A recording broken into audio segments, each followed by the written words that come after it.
in the world could be the meanest. On Target. So I'm your host, Kelvin Daly, and I thank you for joining us once again. Join the conversation. I looked at it on Facebook and I read the speech and I'm trying to find out what is the commitment to renal failure in Nevis, and I'm yet to find it. Be a part of the debate. What he needs to do is to allow the people to do their work in accordance with the relevant legislation, and he must not overreach, because when he makes those suggestions, he is in a sense misleading the population here. Speak your mind. Defend your country. Call in.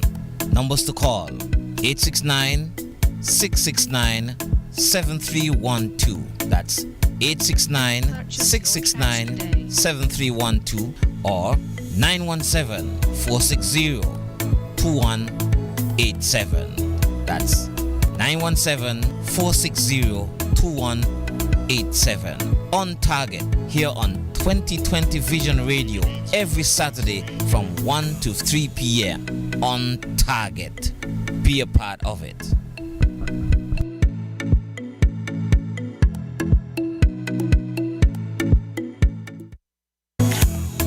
On Target. So I'm your host, Kelvin Daly, and I thank you for joining us once again. Join the conversation. I looked at it on Facebook and I read the speech and I'm trying to find out what is the commitment to renal failure in Nevis, and I'm yet to find it. Be a part of the debate. What he needs to do is to allow the people to do their work in accordance with the relevant legislation, and he must not overreach, because when he makes those suggestions, he is in a sense misleading the population here. Speak your mind. Defend your country. Call in. Numbers to call: 869-669-7312. That's 869-669-7312 or 917-460-2187. That's 917-460-2187. On Target, here on 2020 Vision Radio, every Saturday from 1 to 3 p.m. On Target. Be a part of it.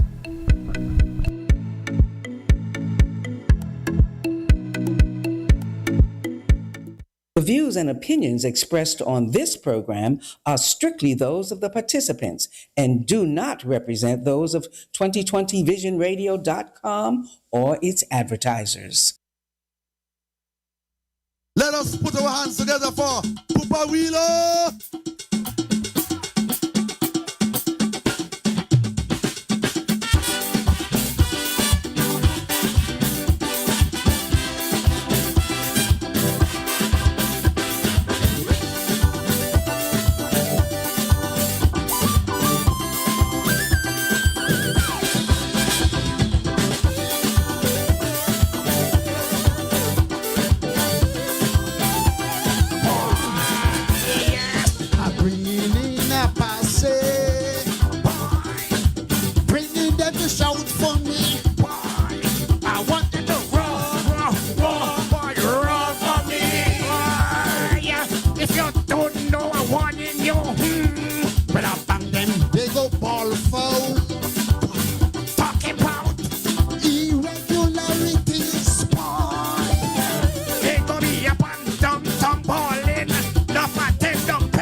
lips are mercenary.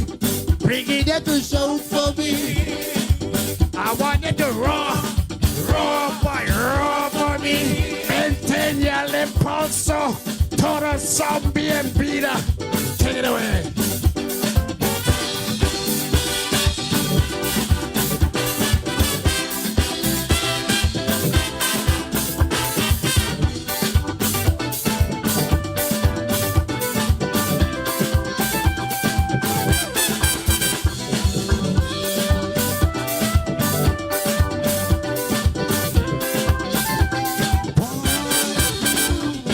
Local fans decreasing. By the numbers they keep dropping. Nobody don't shout no more like they used to shout before. Boy, disgruntled fans they crumbling about promised songs. Fail on delivering. Boy, start song and can't finish it. It's standard English, singing stupidness, nonsense. Why don't you sing a song and dance again?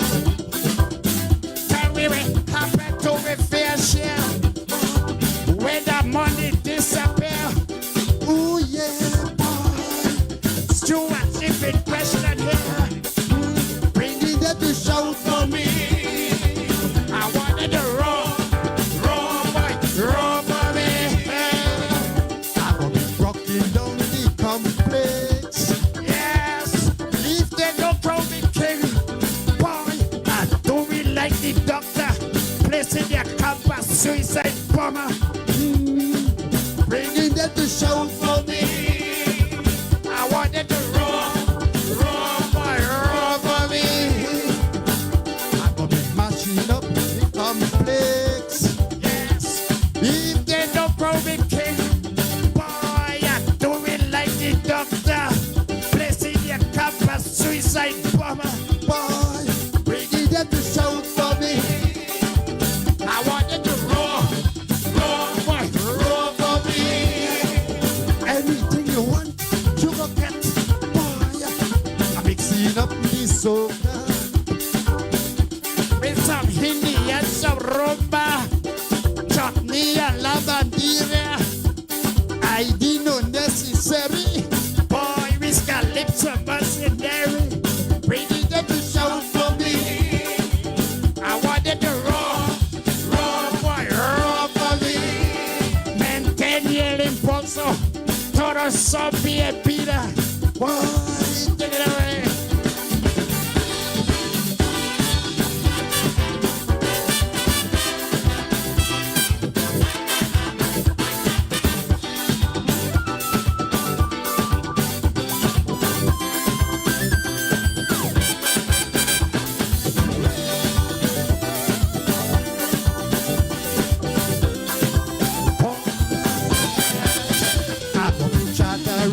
Airlines, see bridge and see taxi. Bring it to shout for me. I want them to roar for me. You don't know. You got to spend big money if you wanna win monarchy. I go got the diaspora. 420 in my corner, boy, share the life, boy. Press like, subscribe, sharing. All here the diaspora's king. Your king gonna be knocking down your airport, knocking down hospital walls, boy. Training geothermal. Let the Jewish people sing the song. These Hebrew boys don't understand. Becky, that you load for me. I want to roar for me. I'll be rocking down the complex. Yes, if they don't crow me king, do it like the doctor, president, campus, suicide bomber. Bring it that you shout for me. I wanted to roar for me. Anything up in the soca with some Hindi and some rumba, chutney and la bandera. ID don't necessary. Please calypso mercenary. Boy, bring it to the show for me. I want it raw for me. Vente el impulso. Todo son bienvenida. Kick the momentum. Everybody is welcome. Thank you.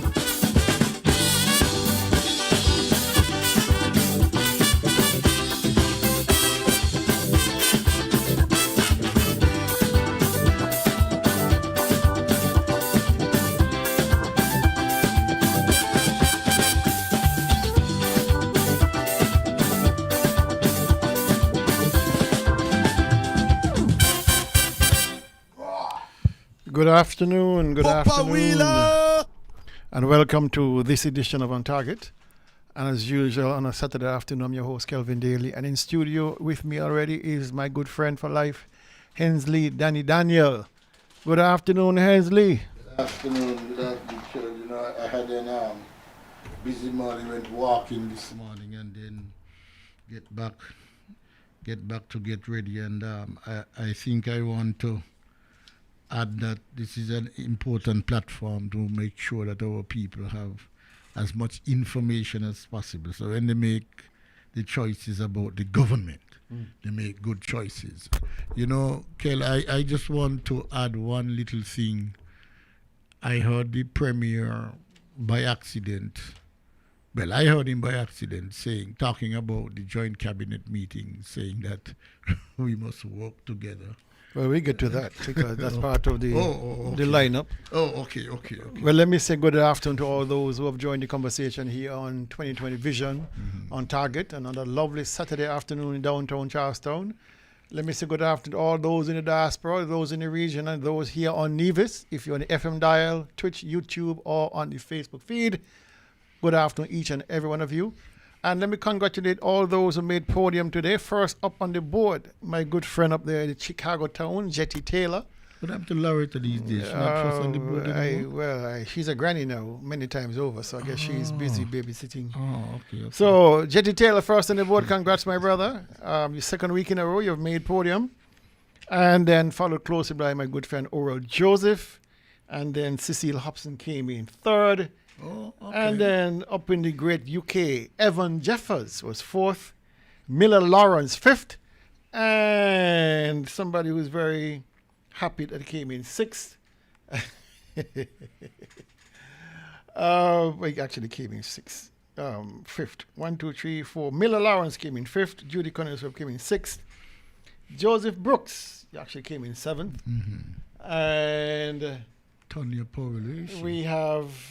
She's in Texas. Yeah, we have Judy Cornelius Webb up there. And Judy Cornelius Webb State. Good afternoon, Judy. And who else do we have? We have Gigi Williams Keith. Oh, before that, Pearl Francis. Good afternoon, Pearl. Glad to have you on a lovely Saturday afternoon here in studio with us. And then Gigi Williams Keith. My good friend down there in St. Thomas, who hasn't called me in a long while. I hope all is well. Delicious Dillis is down there in St. Thomas. Good afternoon, Dillis. And I on the door, come on, star, muchacha, up there in Bath Village. So I hope you're doing well over there.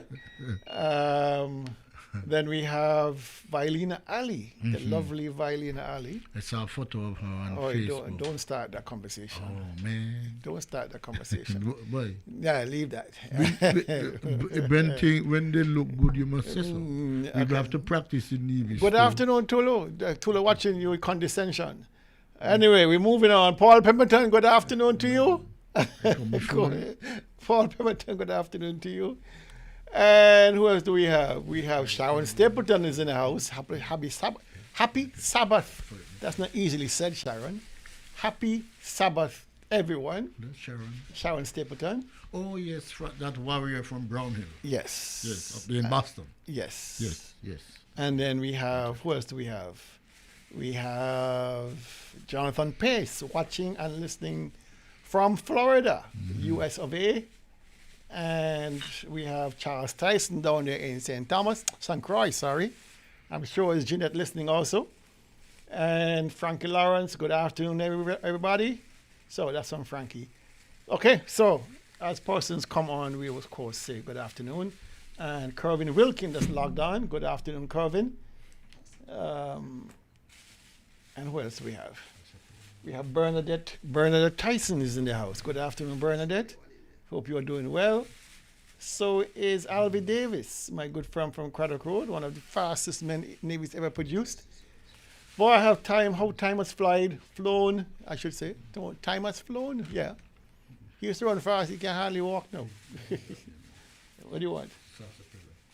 Oh, you want sarsaparilla instead of, you're looking help? Yeah. You remember this used to be called speed up.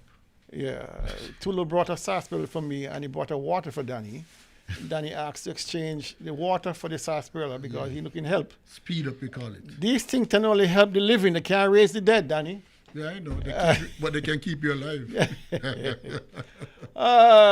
We have Sheshe Paris. Sheshe Paris is in the house. It's a name I haven't seen in a while. Sheshe. How do you pronounce that? Sheshe. Yeah, Sheshe Paris. Okay. Oliver David is in the house. Good afternoon, Olivia. And who else do we have? We have, if this thing works, Bumpy Moving, my good friend from down there, Old Hospital Road, is in the house. Good afternoon to you, Bumpy. Dion Flanders, nurse Dion Flanders up there at the Alexandra Hospital. Good afternoon. You get a drive in the car yet? I haven't gotten a drive in the car yet. She promised to give me a drive on the hood. No, okay, she give you a little drive around. She's going to give me a drive on the hood. And then drop you off. Drop me off. Yeah, and carry you to far. Only around Charleston. You see how people pick some? I said, I made a mistake and time has flied. And Gigi don't pick up on that, says, teacher, I was drinking Hammond. Time has flown. Thank you, Gigi. Hammond does those things, Gigi. All right, we got Tulu just came into the house here. Let me say good afternoon, Tulu. Good afternoon, Tulu. Good afternoon, Dr. Daly. Good afternoon, Brother Daniel. Yes. And good afternoon to all those out there in the listening public. Special good afternoon to those who are going through a time of grief and sadness and disappointment at this time. The list is pretty long. And I just want them to know that death is a common part of life.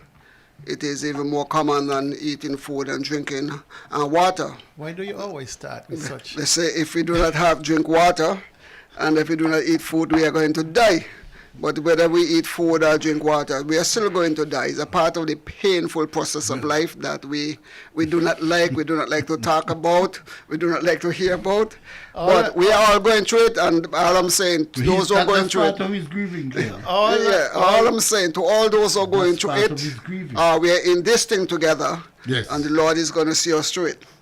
All I asked was, how are you, Tulu? Well, he's grieving. No. I asked him, how is he doing? He says, fine. And then he go into his litany of all his condolences. Yes, blah, blah, blah. good. All right, cool. Well, maybe you should just say like we didn't get to that part yet. Like my good friend Canon would say, if you don't want to go, don't come.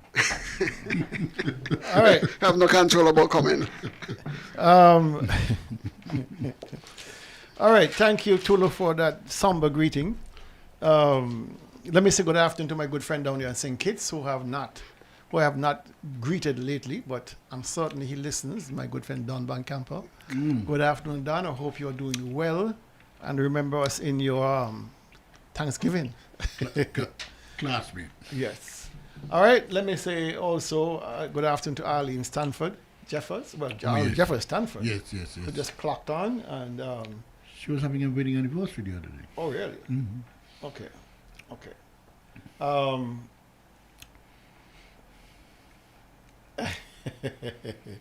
Deacon Oral Jeffers, good afternoon to you. He always reminds me that I skip over his name. I don't know. I have it on my list. So pray for him, Lincoln. Pray that he remembers. Cecil Maynard is also in the house. Cecil Maynard from Clegout, yes. Yes, he's the in neighbor. The house. All right, so as time flies, we will come back to the list, of course. But let me give condolences to my good friend over there in Westbury, Max. He would have lost his sister, Eugenie Piani Thomas, down there in Anguilla. So, Max, if you are listening, and I'm certain you are, condolences from us here in the studio and from me personally and my family to yours on the loss of your dear sister Eugenie down there in Anguilla.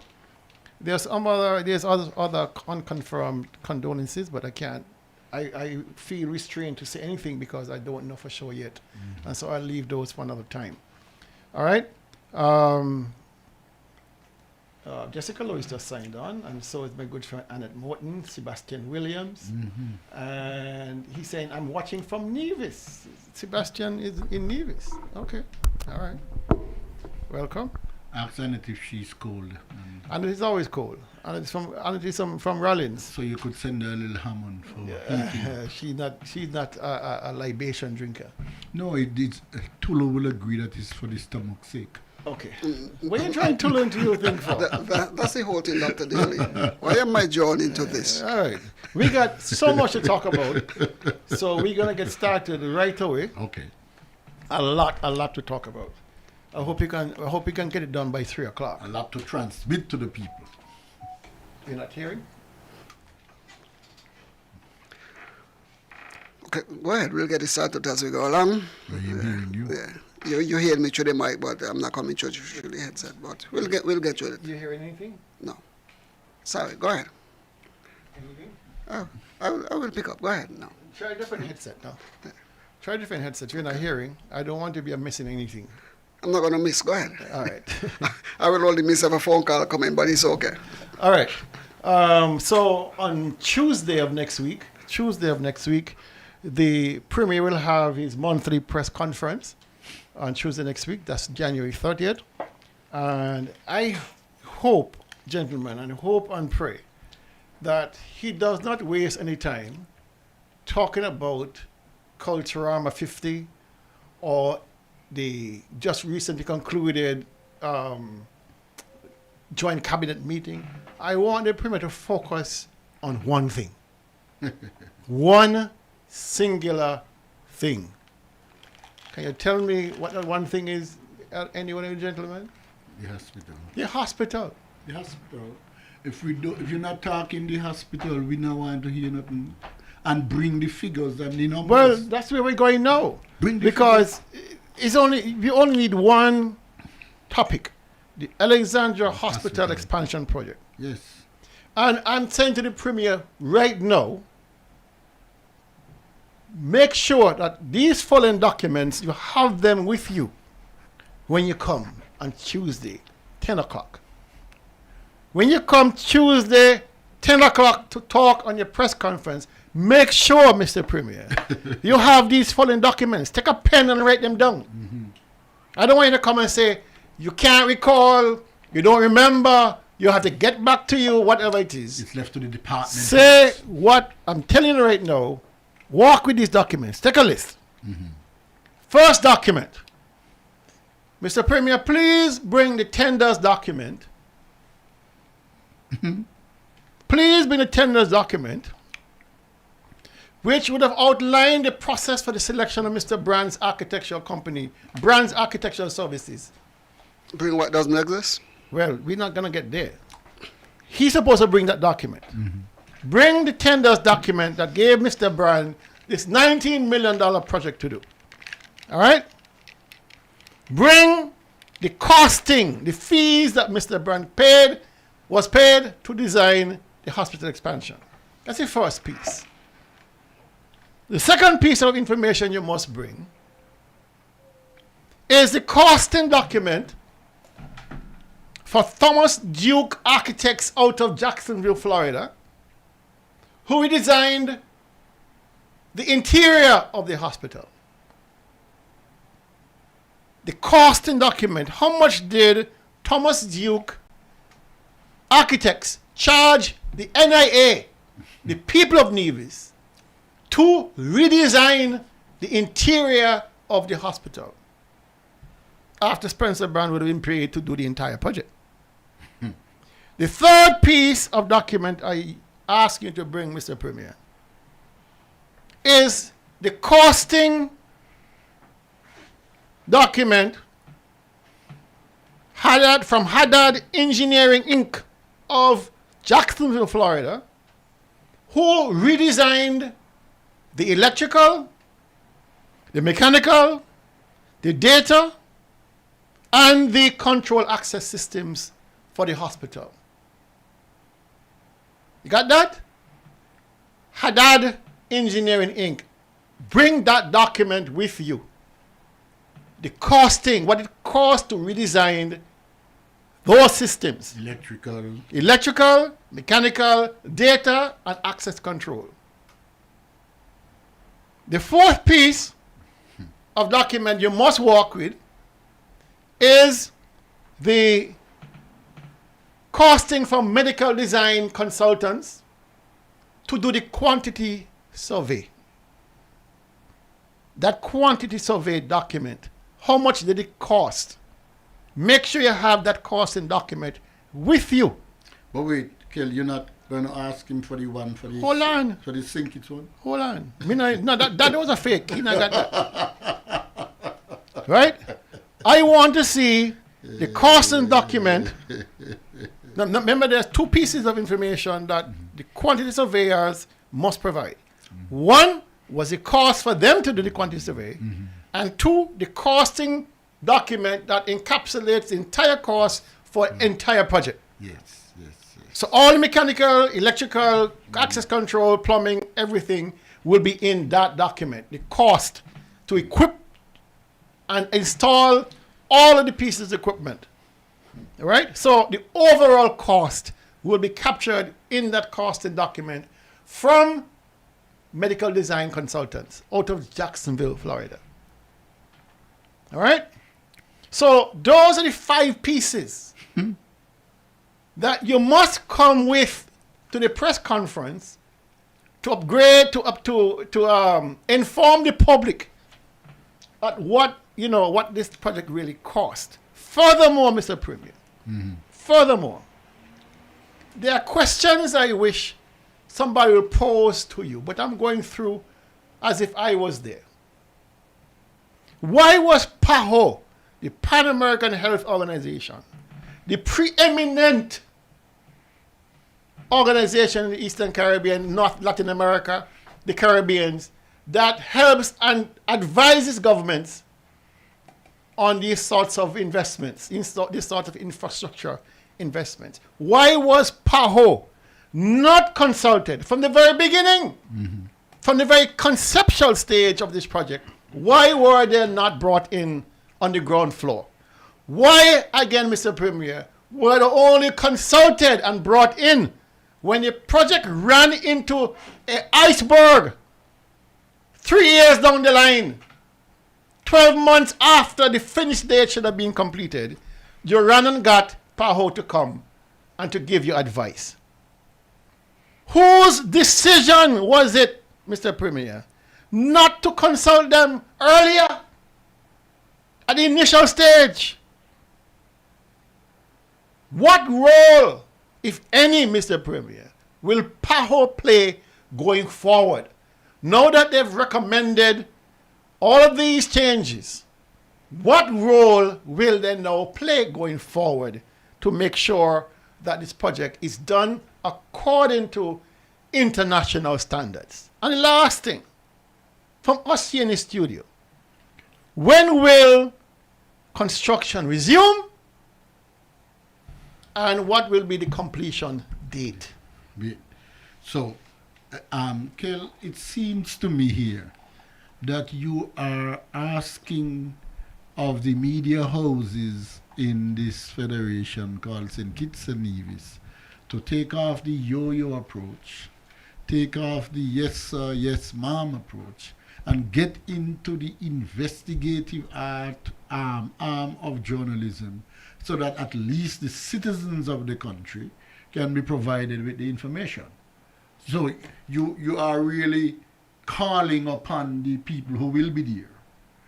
Not just in some parsimonious kind of way, but to be able to dive deep into.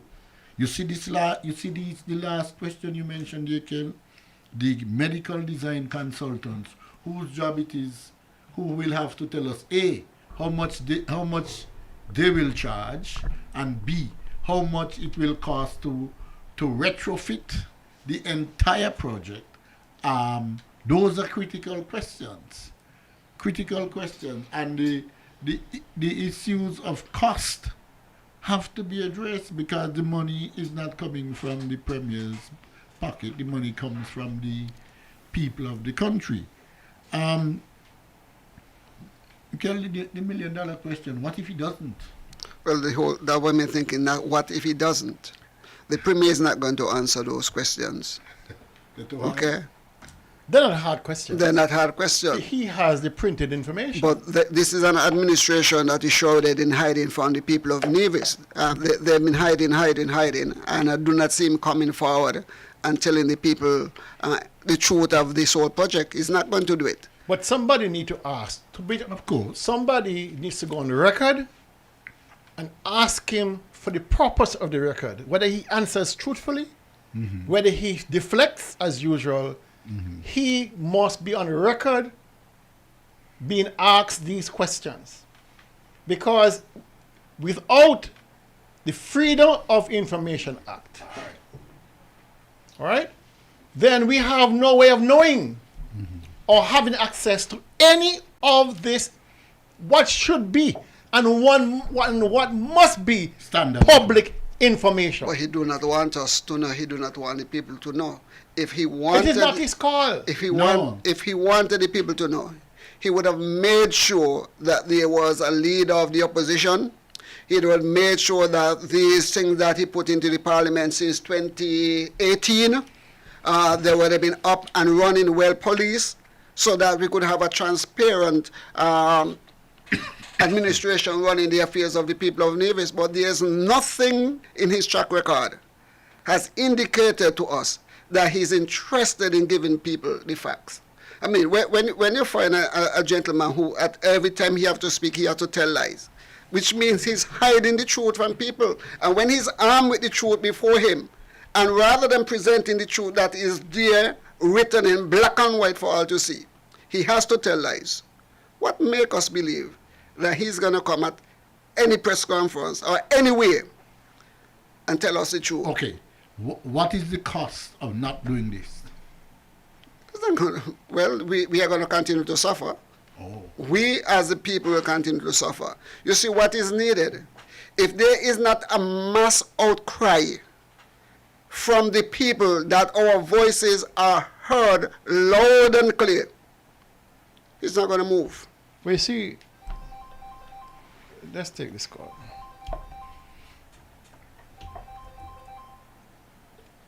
Good afternoon, you're on target. Hello, good afternoon.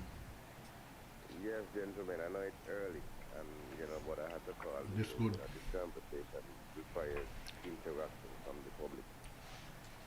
And Dr. Daly, Mr. Daniel and Tulu, Yes. good afternoon to Good everybody. afternoon. Good afternoon. I want the people of Nevis to understand that in May of this year marks the 7th anniversary since the non-completion of the Alexandria Hospital wing. 7 years. The only hospital project in the Caribbean, Eastern Caribbean, that I've done research at that have lasted more than that was St. Lucia, 8 years. St. Jude's. Yes. And guess what happened in St. Lucia? Government get through out. Okay, gentlemen, you all have a good afternoon. All right. Yeah. Well, that's an important marker.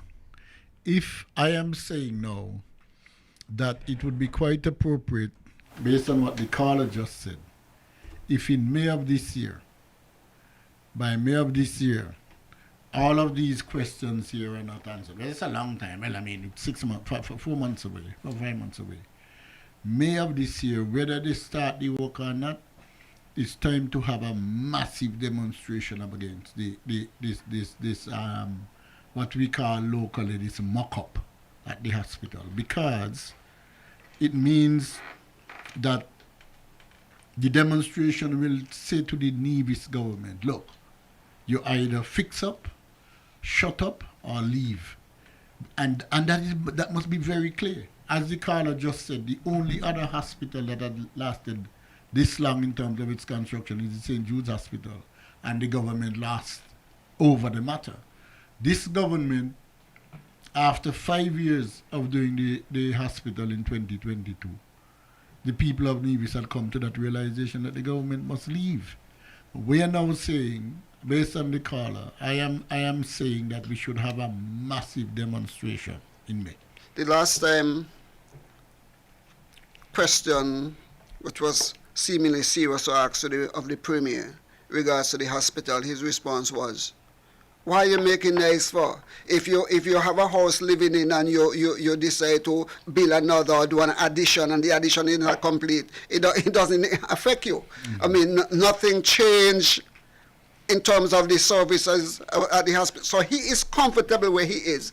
That I just sit down and shut up and wait until it's completed, because it's not having no negative impact upon you as a people, because you are having services. This is where his mindset is.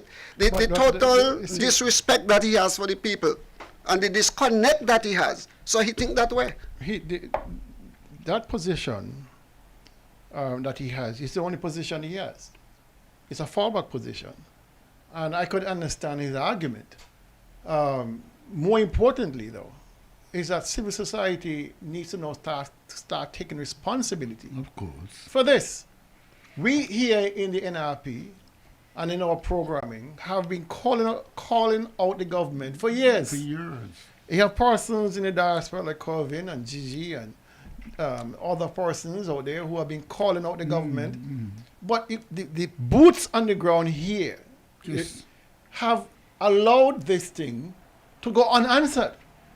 Yes. We have gone through, since this project started in 2017, we've been through 1, 2, 3, 4 elections, federal and local, with not much of a consequence. No. With not much of a consequence. All right? I mean, he lost in St. John's, because we know he lost in St. John's. He knows he lost in St. John's, but technically they're still in government. Yeah. All right? So that at its May, we have not really, as a country, as a people, coalesced around this idea that this project here is befitting of a failed government. You understand? And so we are now saying to the people of Nevis, we want more of you in civil society to take on this battle. It's unfair for us in the NRP, in the rank and file of NRP, the executive of NRP, to be fighting this only by ourselves. You're correct. All right? And so more and more people need to understand that this is a public fight. A public fight. Over public money. Over public money. Over public money and public interest. And also, Kel, if the public doesn't line up behind this, it sends the message to the government that it's okay that they can continue to do as they like. And I am saying, May mark 7 years, as the caller says we have 4 months in which to put a massive demonstration together. The public must take the approach that the government, to send the message to the government that the expenditure and all that. Kel, let me ask a question. I have heard this from you. Have the citizens of the country heard that from the Premier? Heard what? Heard these all these people here? No. We had to dig these up. They never once mentioned. Okay. They had gone through the exercise, and these are the companies that have been hired to do this work. The only one we heard about was the quantity surveyor out of Florida, because apparently he said he got ripped off from a company in St. Kitts, or individual in St. Kitts, to do the quantity survey. But long and short of it, had that engineering never came up, as far as I know, in any conversation prior. Thomas Duke Engineering Army Architects never came up in any discussion prior. And so these are new players that we need to find out how much of our money they were paid But you notice what you say, Kel, how much of our money? That's our money. Our money, and that is We don't even know. The public must know. We that. don't even know for sure how much Mr. Brown was paid. That's true. We are hearing from a court document $2.5 million, out of which he would have paid a company to Puerto Rico to do the electrical designs, which was, non void, dead on arrival. And so we have to ask these questions. And I'm hoping that the press that will be there on Tuesday, you're helping them. take note of the questions. Take note of the questions. You are out there on the public good to ask searching questions and follow-up questions. Do not allow this man to railroad you or intimidate or lead by deception. Stand your ground, ask follow-up questions. Well, if you deflect someone, you ask the second or the third. These are all important questions. You out there as a press are the guardians of the people's interests. The third arm of government. Exactly. And so an independent press, an investigative press is important for a democracy. All right? And I will leave that there. Right. All right? I'll leave that there. I think it's important that we impress upon the people the idea or the truth that this money that is being spent... No, let me answer this question here. This boy Marcel Forbes talking a bunch of shit here. Right? Here we Marcel said, you guys just talking. They had a demonstration 2 months ago and you guys except Tulu hide like cockroaches. Listen. Don't get me started. Leave it. Don't get me started, Don't respond. That means you are cockroach too, because I didn't see you on the demonstration. Leave it. Don't start. Okay? Don't start. Leave it. We're giving people 4 months in which to prepare. No, I'm not even studying that. I just sound like disingenuous people. Are you people like, who are we fighting for? Who are we fighting for? The demonstration for NRP alone? No. For NRP executive alone? Come on, don't start. All right. So I was moving saying, on. Just before you go, I was saying that it's important for us to impress upon the people that the money that was wasted at the hospital, because a lot of it was wasted on putting up and that down. Take it as your money. Imagine you building a house and you gave a builder your money to build a house. And that builder tell you, I'm going to give you your house in 12 months or 6 months or 8 months. And 6 months turn into 8 months, turn into 24 months, turn into 5 years, and you don't have your house. You don't just sit down and take it easy like that and say, well, it's the contractor's fault. You ain't going to kick up a storm? No, those matters have gone to court. A lot of people have gone to court, taking the contractors to court over the failure to deliver. Well, every individual, every adult in Nevis need to take this hospital project personal. This is my project. This is my money, and I am going to prosecute this matter because I need answers. Let me tell you something. If the house fall down on division, they ain't gonna protest. What? If a house fall down, if the government push down a house on a division, their own house, they ain't gonna protest. They're gonna grumble. But they're not gonna protest. They ain't gonna protest. Because they're gonna find a reason why not. They're working for government or their family working for government. They don't want to be picked on. No, I'll get into They got a mortgage to pay. They got car note to pay. That's how divisions are. But we are not a protesting people. And I understand that. It's a small society. Everybody know everybody. Everybody know everybody's business. I understand that. But it comes a point, even without protest, there are different ways of protesting, Marching is one way of protesting.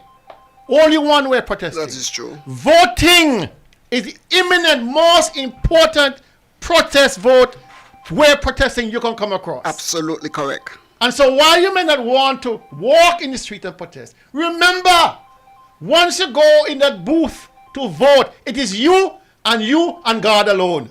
And you're protesting. And you're protesting. Yeah. Let's take this call. Good afternoon, you're on target. Hello, good afternoon. Yeah, Dr. Illy. Yes, sir. I don't want to dominate the show today, but you made a point just now that I had to call in and talk about. I remember in 2005? That was just before the election, right? Mm. And then after one.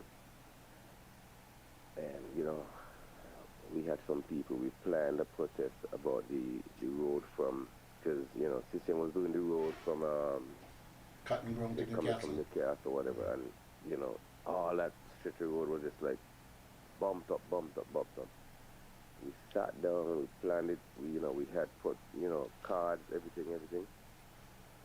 And the day we decided to go and protest, I was the only one who showed up. Okay. But I showed up. You understand? So you're right. But what Nevis people need to understand, and they need to understand this hospital thing is the biggest, it's a scam. It's not even, I don't even want to use the word. It's a scam. You know, even the design, what do hospitals produce in terms of like biological waste? You know, they don't even have a plan to For the waste disposal. break down the, you know what I'm saying? You know, people get sick in the hospital. They didn't even have a plan to upgrade that. There's a section at the back there that used to be next to the that building they broke down. They were supposed to build up something else there. And individuals who work at the hospital used to have to go inside that pit in suits to clean it. And not even that, the architectural designs had incorporated to say, well, you know what, let's have a plan to break down all this biological waste, because it's, you know, people get sick, you know, you're talking about diseases, you're talking about whatever. Nothing of that sort. You understand? Yeah. And if people in Nevis don't understand that this is a scam, the biggest scam that ever came across Nevis, then I don't know what's going to happen again. But, gentlemen, you guys keep pushing, man. Keep pushing. Thank you, sir. All right, so we were talking about the fact that divisions and generally, I've been in a position at CSS when me and my good friend, who was also a teacher, decided to organize a protest march through Charlestown. And while we were organizing at the organized stage, everybody signed the petition. Everybody signed. Everybody signed. The day of the protest, the two of us were on the line with our banner. And nobody else. Nobody else. But then, Dr. I know about the psyche and mentality Of of course. divisions when it comes to protesting. I don't hold it against them. Not everybody wants to be out there in the public view. All I'm saying is there are many ways to protest. Let me ask you. Many vote, ways. The vote is the The biggest. most important The is vote. your vote. John Lewis said that. Once you understand the importance of that vote, then that is your protest. You're That correct. is your march for freedom. I think John Lewis put it like this. John Lewis, the former United States senator, he said that if you want change, the most powerful non-violent way to bring about change is to go out and vote. So he was encouraging the people to vote if you want change. Now let me ask you a question, Dr. Daly, because we're talking about Nevis John do not generally protest. I looked just recently at the protest that took place, or the riot that took place here on July 12, 2011, Charlestown, led by Vance Army and Mark Brantley and CCM. But there was hundreds of persons a part of this illegal demonstration. Well, how is it that that side could rile up people to get up and come out and demonstrate and create mayhem through the street of Charlestown? But then when it comes to standing man, they did it to stand up in defense of one man, Mark Brantley. They came out to riot in his defense. Well, how come they do not do that for themselves? Because the hospital is not NRP or CCM. The hospital is about all of us citizens of Nevis. So how could a section of us could demonstrate for one man, a man who lost an election, and like Donald Trump decide he's not going to leave office, and so therefore we can create a riot. Well, how come the people don't stand up for themselves? Moving on. I don't know. Oh boy. We got quite a bit to cover. That's the first bit. That's only the first one. It took us all 45 minutes. I don't think we're going to finish everything in time. Let me see here what I have next.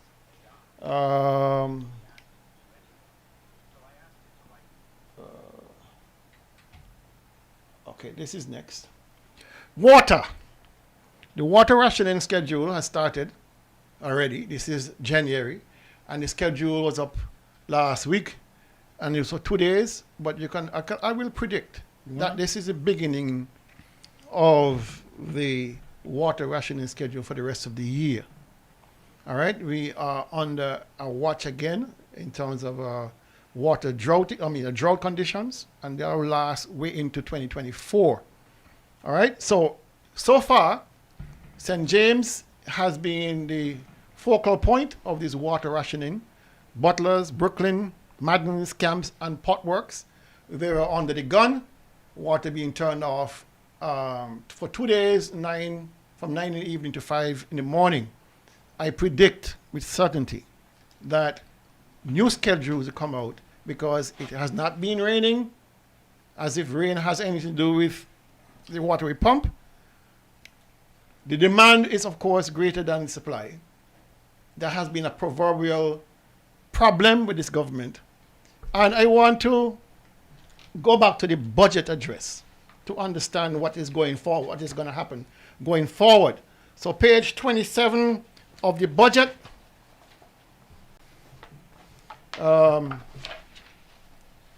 Page 27 of the budget, number 105. This is the Premier's budget for 2024.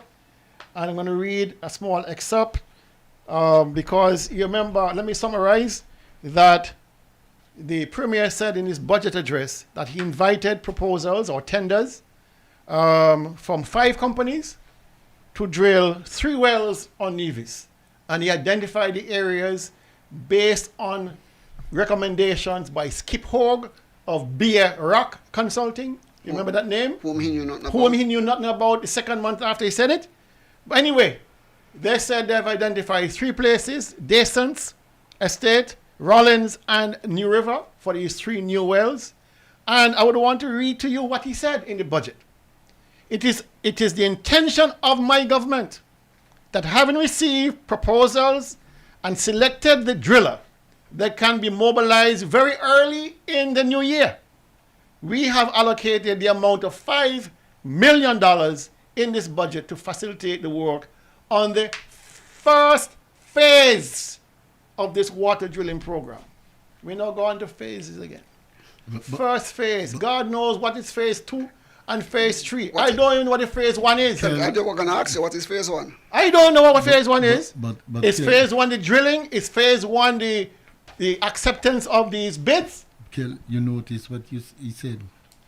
He said it is the intention. Intention. He didn't say that he will. And I circled and underlined the word intention. My late mother used to say the way to hell is paved with good intention.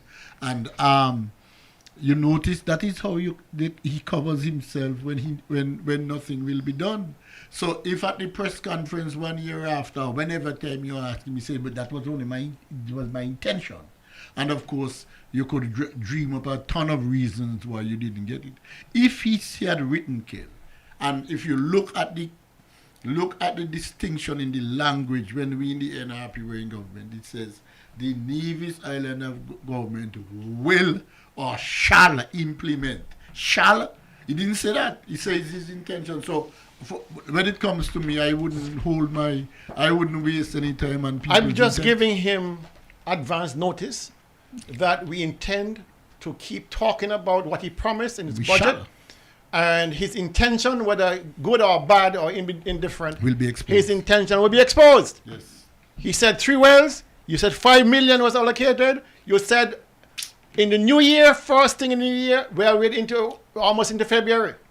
I mean, he had nothing since. So, Mr. Premier, you're on watch. You are on watch. All right? You are on watch.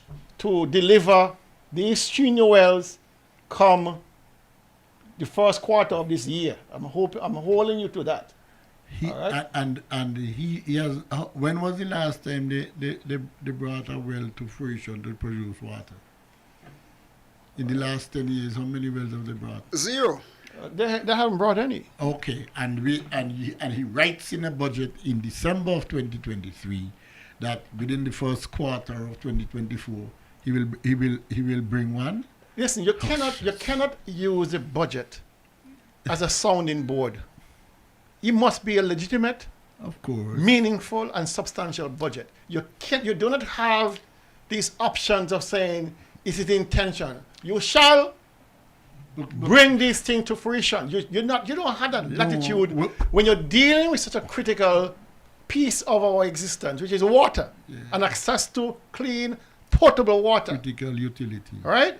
Water is life. You cannot be talking about intention to do this and do that when every year for the last 5 years or more, we've been going through rationing after rationing after rationing all over the country. It is time to be permanently, have a permanence of water security in this country. No intention to. But I tell you right, because we should not be here, because back in 2017, didn't he say that he has commissioned $10 million forthwith for 3 wells? So we should have had 3 wells somewhere between 2017 and 2018. We ain't got none. We have none. Kel, you were a permanent secretary. You're preparing information. Every year, you with your minister and your team work out. Look, we're going to do these 3 projects here this year. So when you write them in the budget, you have done 3 things. You have the human resources to implement them. You have the money to implement them. So the budget says that we will do X amount of, we will bring 20 acres of land at Newcastle or wherever under onion production. And you will begin to say that you have had the discussion, you have the team, you have the technical people, you have the money. You see anything like that in there? You see anything like that in the budget? No, because these guys are clueless about how to run the government. Absolutely. You're talking about people who has knowledge of what needs to be done. Exactly. This guy and his administration has 0 knowledge of what needs to be done. So they speak, and they're hoping by this speaking that something's going to happen. Not understanding that you must first have a plan, you must have a design, and you must know how you're going to finance these things to get it done. Jesus said, when you find yourself in the position that the NIA is in at this present moment, led by Mark Brantley, he said you become a laughing stock. He said people are going to laugh at you.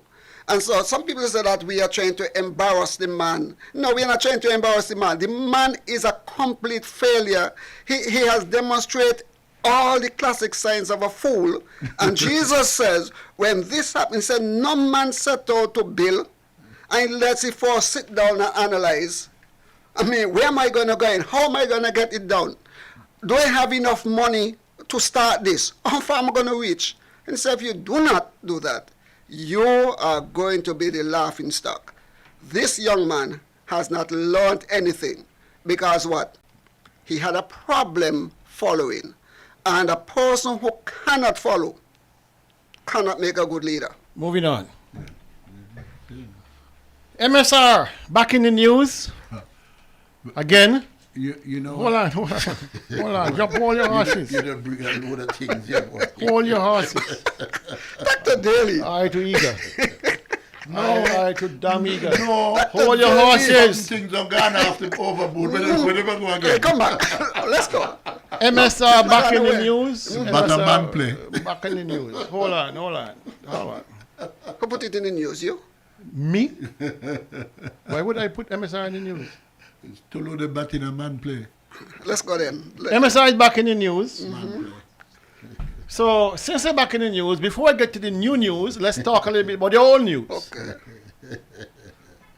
So, let's revisit MSR Nevis. Just for a brief moment. What did we film? All right? So, you remember MSR arrived on Nevis during the COVID-19 pandemic. All right? When things were basically shut down, people stressed out, blah, blah, blah. All right? Brantley had a vision. Brantley had a vision to create a film industry. All right. So he set about building what he believed was a film industry with MSR. As it turns out, the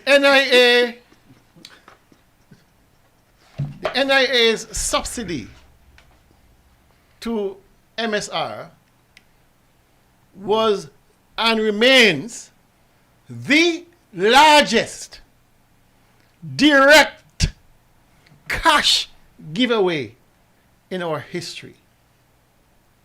So repeat that again. The NIA's subsidy to MSR is the largest direct cash giveaway by any government in the history of Nevis. $405,000 per month for 24 months. How much that work out to? $9.7 million. At a time when COVID was killing small business on Nevis, and the government said they ain't got no money to help nobody.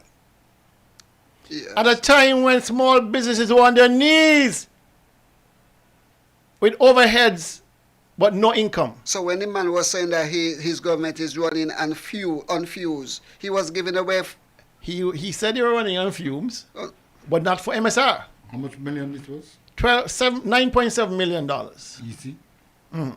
Fumes, but giving away 400 and how much? $405,000 every month. Every month. And what was money used for? To pay their hotel bills. So Nevisians were subsidizing through their taxes MSR, a foreign company, making some B-rated films that promised to deliver advertising about Nevis. Bad rated. Oh, B mean bad rated? Yeah. All right? So the question must be asked, my dear friends. Why was it so easy for MSR to catch the premiere, hook, line, and sinker? Why was it so easy for them to get an agreement with the government of Nevis under Mark Brantley, agreed to pay their hotel bills for $150,000 US a month? Why was it so easy for MSR to get through the door? One, I give my own impression, my own reasoning. Why it was so easy? One, desperation. Desperation. Brantley had at that point and still has no legacy of creating anything. Creating anything. All he created is mayhem. Closures. Right? The investors that were parked offshore, lost at sea. I thought the highway would have blood in my show last couple of weeks. The sank. I thought the So he started his industry building schemes when he said in 2006, which he said he did not say, of this dog industry, this dog farm. Yeah, dog industry. He said, let us start there. After a while, he said he never said it. But he said it. Then he tried his hand, along with Zook, at the aggregate industry. That failed. Then they went into the trucking industry. That failed. That failed. Then they said green energy, renewable energy, geothermal energy. They ain't gone nowhere with that. That failed. They said they want to build a Mondo truck of a sport industry. That didn't happen. That failed. And so every industry that he said we're going to bring came to naught. And so he latched on hook, line, and sinker to this charlatan, this fraudster, to say, Mark, I will build a film industry in Nevis. And that failed. Was this a convicted felon? Yes. Was he? And so in desperation, he agreed. The second reason why he agreed and bite the hook, he is a narcissist who exists, whose very existence is defined on social media. He loves the lifestyle of the rich and famous and wants it for himself. True. He's a wannabe. Mm-hmm. He's a wannabe. You see him talking about all his fancy this and his fancy that and his fancy cooking and his fancy clothes and his fancy car. He's a wannabe. And so you have two connecting reasons that has him hooked by his lip.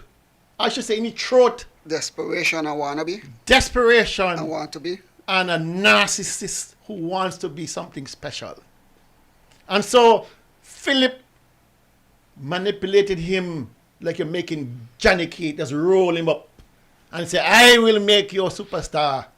Just give me $150,000 a month and I will give you a legacy that everybody in the Caribbean will be jealous of. And like the fool that he is, say yes. But hook, line, and sinker. Let me ask something here, Kel. What was Nevis to get in return? Nevis was to get a few jobs in the film industry. Few. You know, people who stand, you know, they call them stand-arounds. Yeah. And then they promised some film training. Mm-hmm. And then they said the value of having films made in Nevis using division scenery is incalculable. To promote tourism. Mm-hmm. We have not seen any change since 2022. Since 2020 when they started making films, we have not seen any bump in tourism because of these films. So what did we pay $9.7 million for? What did we pay $9.7 million for? Let me ask a question, Dr. Daly.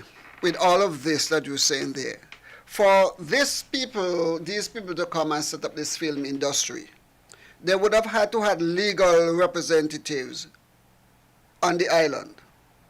They must have had legal advice somewhere. Is there any way in the record who was their legal representative? Is there any record anywhere on? Well, there's only one law firm that could do that. Only one. And everybody knows it is. And so, if it is what I'm thinking, and this the law firm that I am thinking, not only did we paid for MSR for the hotel, the person who was responsible for granting perhaps the license, whatever, and the okay, seems as if they were making money too. Everybody's making money except Nevis people. Except the people of Nevis. But you know, when I look at the picture you had up there, Dr. Daly, and I look at this white guy looking across at the black boy and smiling, what came to my mind? The white boy is saying to the white man is saying to the black boy, I got you. Lock, stock, and barrel. I got you. Got him in He's laughing not because he is happy that something is going to happen.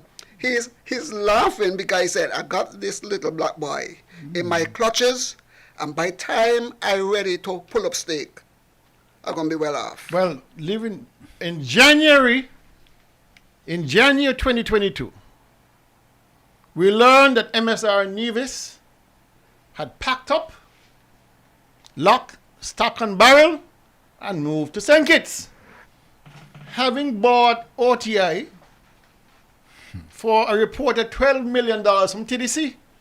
Tell the people what OTI is. OTI is the hotel, there's a boutique hotel down there in just outside of Bastille, Ocean Terrace Inn. They said the reported cost is $12 million. So they were able to purchase that, they get 9 million. leave Nevis, and split MSR Entertainment and Media into two companies, MSR Hotels and MSR Media. All right? MSR Media, now MSR Media plus MSR Holdings, And I think I got a picture here. Well. I'm thinking the same thing to Hensley. I am thinking about the shortest verse in the Bible.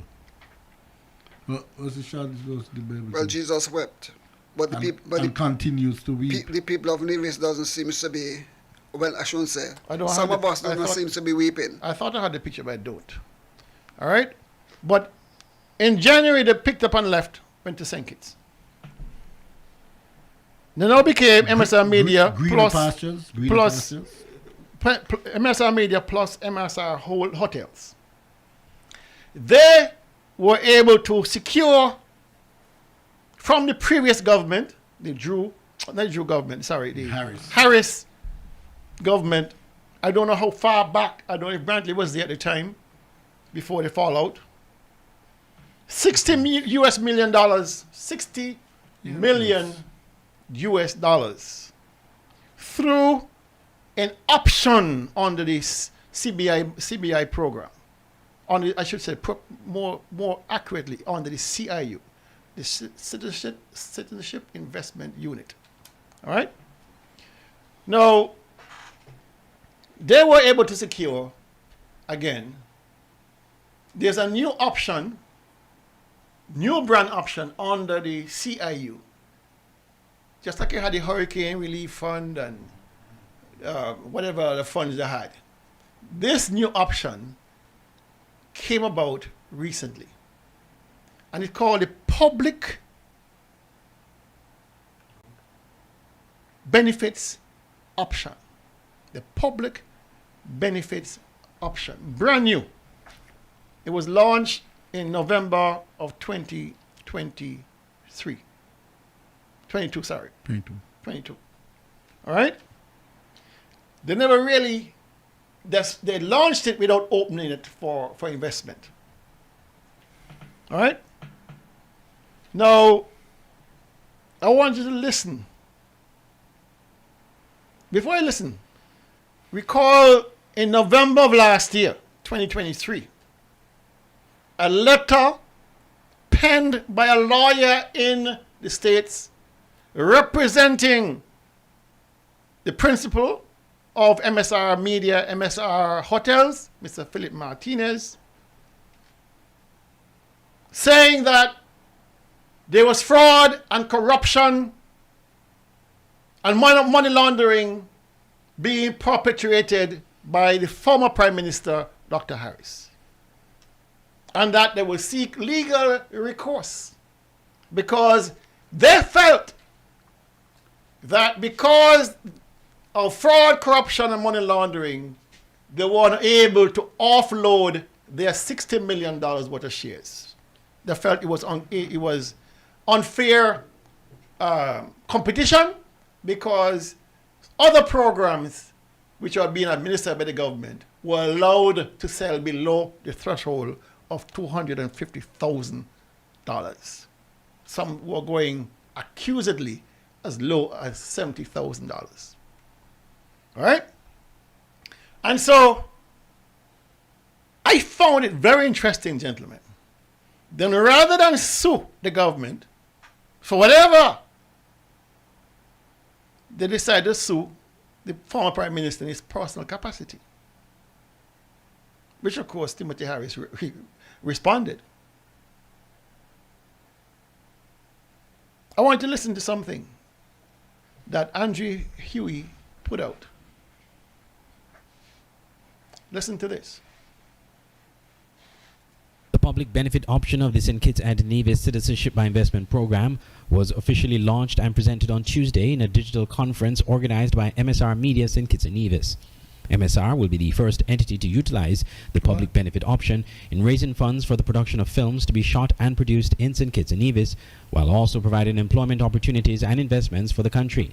A number of major Hollywood stars and movie producers, along with MSR producer Philippe Martinez, was present at the digital conference, which was also attended by CEO of the Citizenship by Investment Unit, Mr. Michael Martin, Attorney General Garth Wilkin, and Prime Minister Dr. Terence Drew.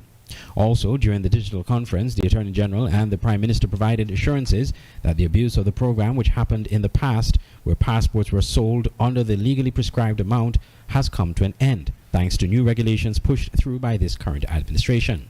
The Attorney General assured that the new laws ensure that not only that new applicants cannot purchase below the legal amount of $250,000, but that applicants who purchased at lesser price for previous projects just before the change of government would have to reapply. Meanwhile, in a question and answer segment, Mr. Martinez was asked to address a lawsuit which he filed in relation to the management of the CBI previously, where citizenships were sold below the legally prescribed amount. He asserted that the changes made by this government signal its intent to stop this illegal activity and to ensure that the program was run properly and above board. He noted that the letter detailing the lawsuit was leaked to social media and the press. SK Newsline will report on subsequent stories in relation to matters raised in this digital conference. I'm Andre Huey for SKN Newsline. So Mr. Martinez is claiming that the letter that he wrote to Timothy Harris was leaked to the press. What number? I mean, come on. These people think we are stupid. He wanted to embarrass the former prime minister, put him on the back foot. If he wanted to really have an input, so the government. But he didn't want to do that because he wanted to remain in lockstep with the present administration for whatever reason. But let me finish it down before you jump in. All right? So, on January 24th, that was this week, Thursday, I believe, Philip Martinez hosted. Wednesday. Philip Martinez hosted. He may say no. Hosted. That means he was responsible for putting it on. Philip Martinez hosted a webinar. A webinar is a conference online at which event the CIA officially opened its public benefits option for the first time. Why is this important? I want to get to that. So on the 24th, Martinez hosted a webinar at which point the CIU officially opened its public benefits option. In attendance, listen carefully, in attendance were the Prime Minister, Dr. Drew, the Attorney General, Garth Wilkin, and the head of CIU, Michael Martin. You could not ask for a better arrangement than this. So essentially, Martinez pulled off a coup. A coup. And he's now the poster child for the public benefits option. The tail is wagging the dog. I could understand, my friends, if the CIU held a webinar to announce the public benefit option and invite MSR as the first recipient of that option. But to have Martinez, a known fraudster, to lead on this is regrettable. Regrettable. To have the Prime Minister sitting there, and the Attorney General sitting there, and the head of CIU sitting there as if they are school children in a class, being lectured by the likes of Philip Martinez. What is this bringing? What is MSR bringing to the table? Besides big promises. Oh, film industry and think it's the same promises it made on these. What is MSR bringing to the table that could convince the highest echelons of the government of St. Kitts and Nevis to sit at his webinar and listen to him? What could he have brought? Is it a case of the enemy of my enemy is my friend? It's a question. Is it a case of is this a case of the enemy of my enemy is my friend? Because it is clear as daylight that the focal point of MSR's energy is against the former Prime Minister, Dr. Harris. Is that the reason why he has been able to coalesce this union of top officials in the government to attend his webinar, to have the opening, to speak of this public benefits option during this webinar? The tail wagging the dog? Is that what we have? What is the Prime Minister's explanation for his actions He did not in say. relation to this? He did not say. In the meantime, there are reports circulating widely that MSR owes everybody on St. Kitts that they do business with. I understand they owe Social Security. They owe Skelec. I understand their power being turned off, cut off. They owe the workers who maintain the property. And I understand the OTDC. I don't know for what, but I hear the OTDC. Millions of dollars are owed. And our Prime Minister and our AG, who would have known about the issue of Skelec, and if it is true, sit and let this guy conduct a webinar with their sitting there like school children? No. The problem that I have with this, Dr. Daly, is just this. The government is going to be announcing a program that it is involved the patrimony, according to the boy from Nevis, of the people of St. Kitts and Nevis. And there has to sit and wait for somebody else to initiate a meeting with them, for them to announce this meeting for that individual to be the first beneficiary of this. Something is not right. 60 million US dollars on the public benefits option was granted to MSR. 60 million US. That means they can go out there and raise $60 million by selling our passports. You understand? You understand where We're I'm coming selling our from? patrimony. You understand where I'm coming from? With no guarantee of doing anything else, that any industry will flourish. Listen, hotel is a small hotel. And it's closed. It's been closed now for almost a year. If they can't manage that, you're going to give them 60 million US of our patrimony to a man who has been to jail for fraud? Are we serious in this country? What legacy are we cultivating here among our people? Go to jail and come to Nevis and St. Kitts and make $1 billion. Come on, people. We deserve better than this. How is it our highest elected official is sitting down in a webinar with this man? Hosted by the man. You know, that is it. The thing is, why didn't that the government get up there, announce what they're announcing, and allow people to come to be a part of it? Why have him hosting it and you sitting down? And then after you sat down, you turn and facilitate him to be the first beneficiary? This doesn't sound right. The question was asked. The question was asked during the webinar by a reporter out of the States, asked to Mr. Martinez to explain the lawsuit against the former Prime Minister, Dr. Harris. And you heard part of it by Huey's report. Hey, it was leaked. Blah, blah, blah. It's behind us because the new government now is doing what they should have done. So that is Poof. it. Poof went the magic jargon. All right?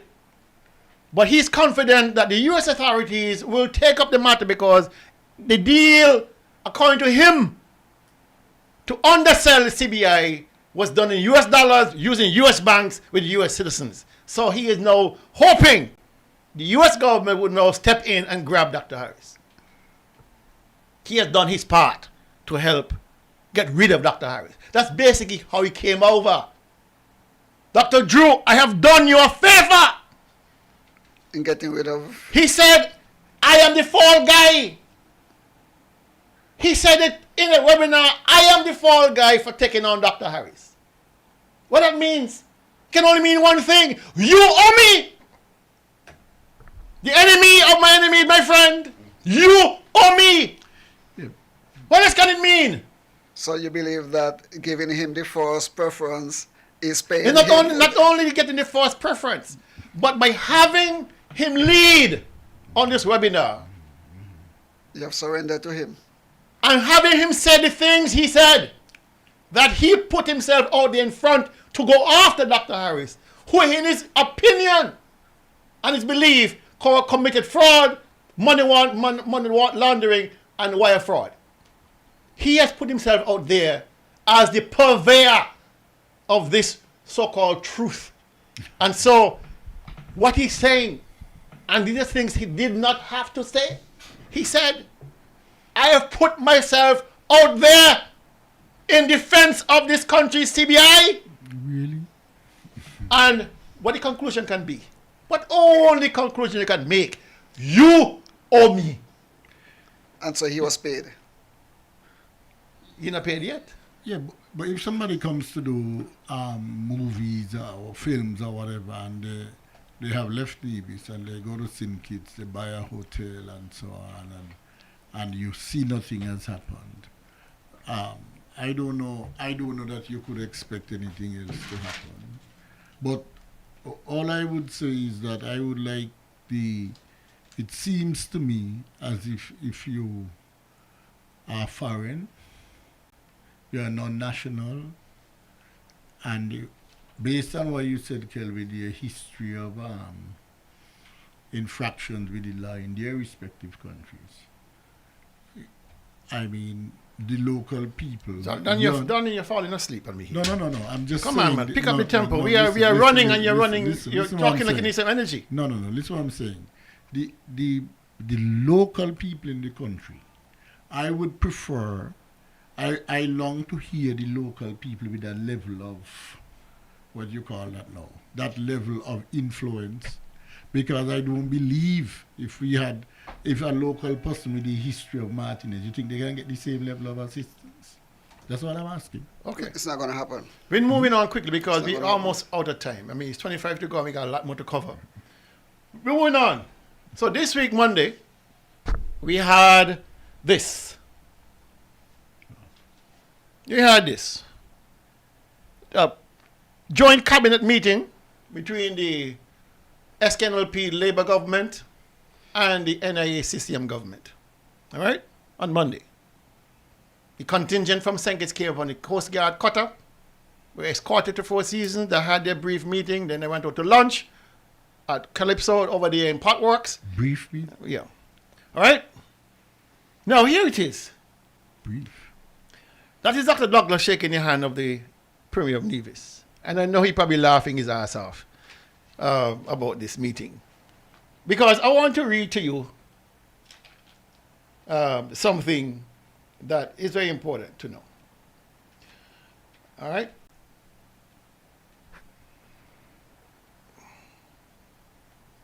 Where it is? I have it here. Oh, here it is. Now, this joint cabinet meeting is the first meeting in CCM's history since 2013. CCM in power since 2013. And not one joint cabinet meeting until Monday. 11 years!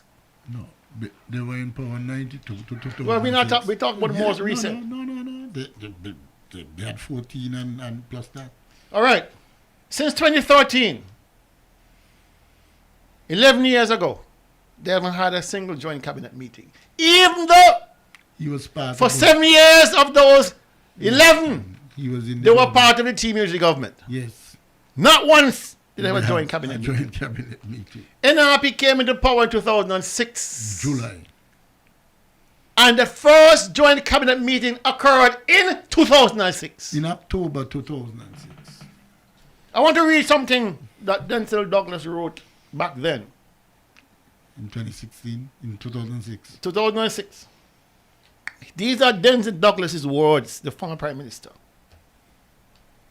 He also said, Premier Amri and CCM NIA is also opposed to the joint cabinet meetings that were held when the NRP was in office and were so healthy in looking forward with a common agenda in moving the country forward.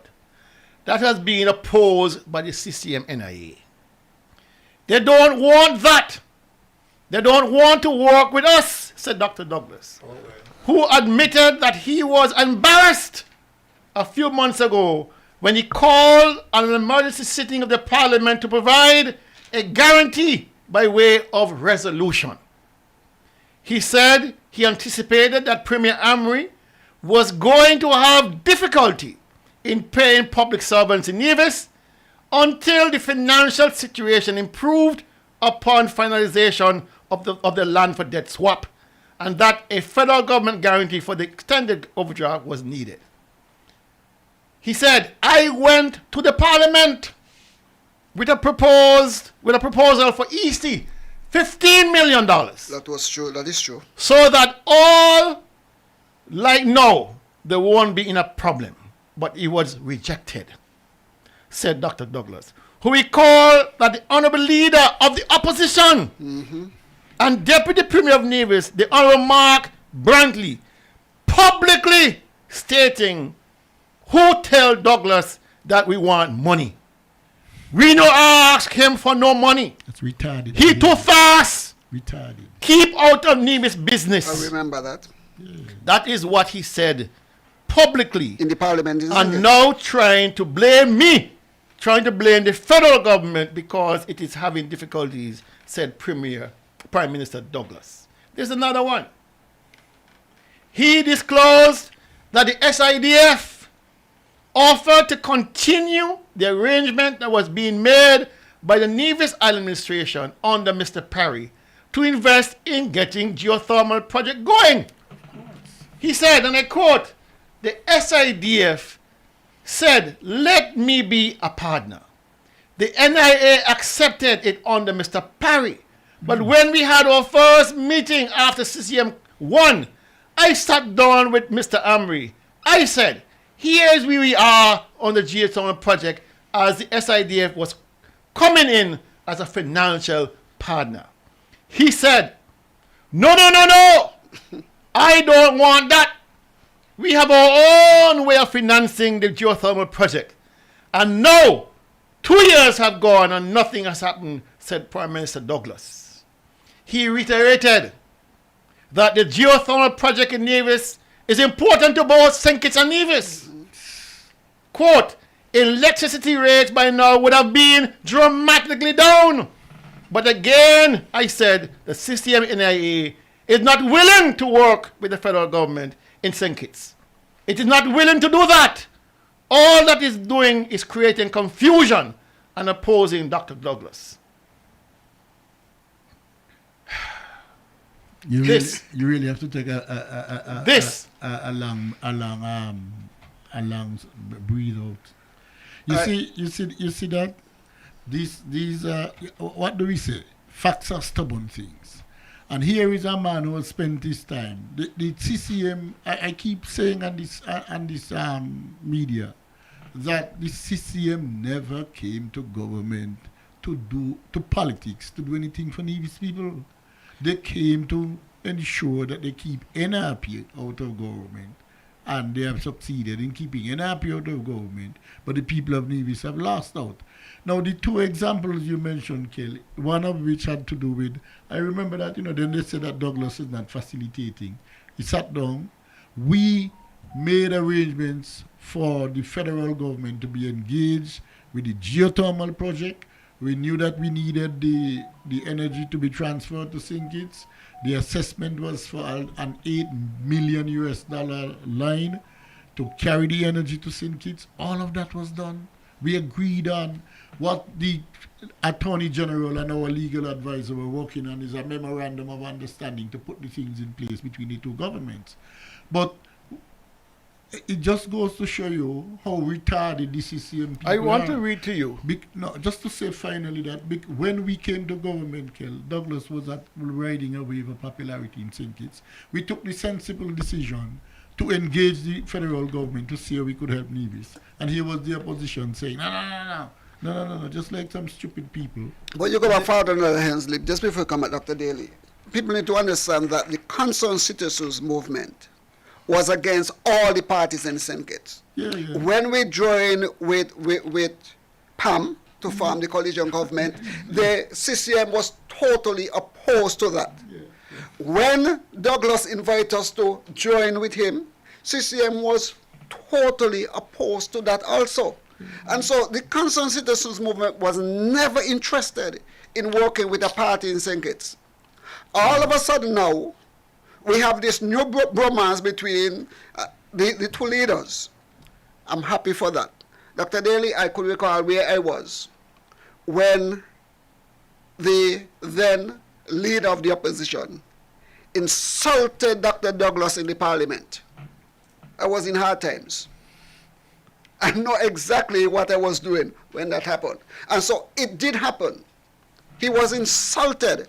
And the vexing part of it for me is when he says to Douglas, you fast, keep out the Nevis business. I think, sorry Tulu, I think that Dr. Douglas Kell has been magnanimous to be there shaking hands with people. But he laughing. Huh? Listen, if I was Dr. Douglas, I would so you don't believe? I would be cackling. Yeah. I said, look at this fool. Shake my hands now. Shake my hand now. Yes, I got him. If he had a ring, kiss me ring. Yeah, I got him. Kiss me ring. I got him. The things that Douglas was saying back then, they come right around. Yeah, come to fruition now. So Douglas will say, yeah man, bring it on. So Douglas will say, come out now. But you know, look how things have changed. Yeah, and here it is from now. keep out the Nevis people business too.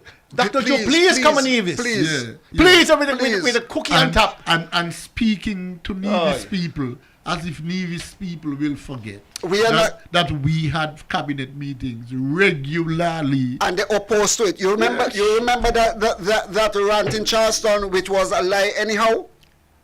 Douglas come over. Yeah. He come over to our secret meeting with Joseph Parry. Douglas was in Washington. But what he was doing, he was showing his affront to any meeting between the Prime Minister and the Premier of Nevis. But you know, the larger question here, Daly and Kel, he's plugged into the federal government like current. So that's how the Nevis Island, because of his laziness, his frightening incompetence, shallowness as a leader, you now have to surrender the Nevis Island administration to the government in Bastia. And the most important thing that can make Nevis and distinguish Nevis is the geothermal project. And that now is being led by the federal government. But I understand that the Premier is now arguing or cussing that the Prime Minister know more about geothermal than him. Yeah, but he must.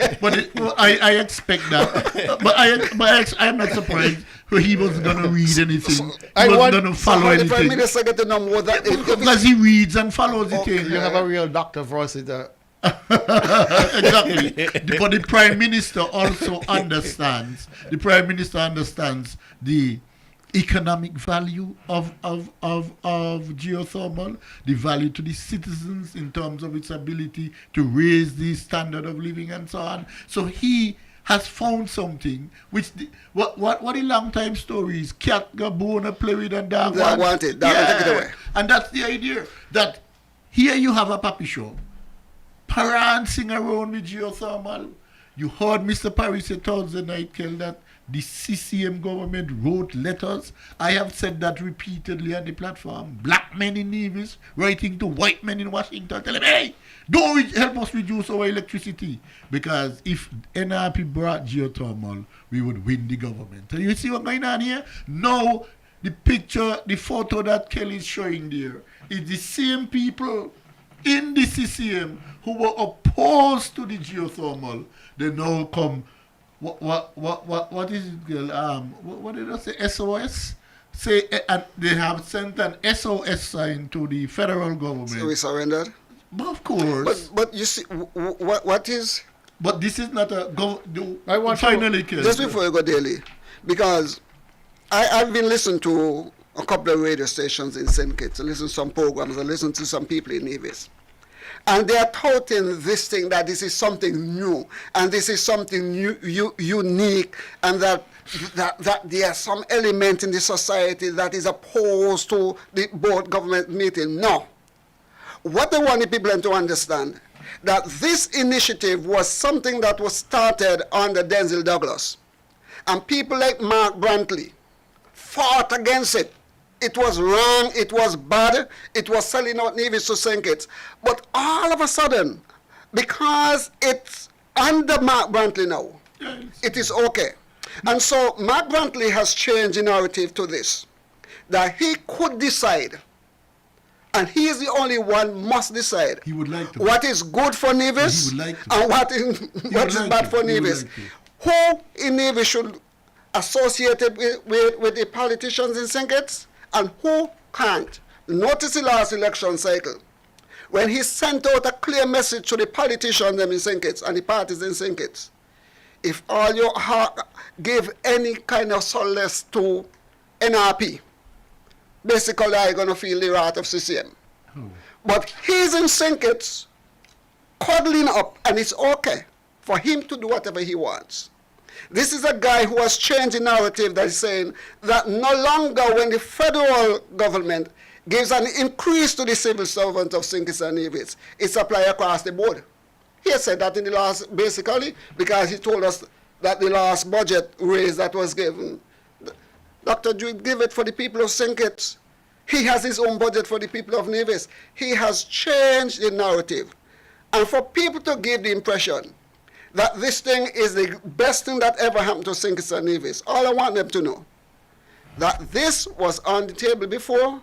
Mark Brantley and CCM opposed to it, and while I'm happy that we're having joint meetings, and we should have it, we are happy that we're having joint meetings.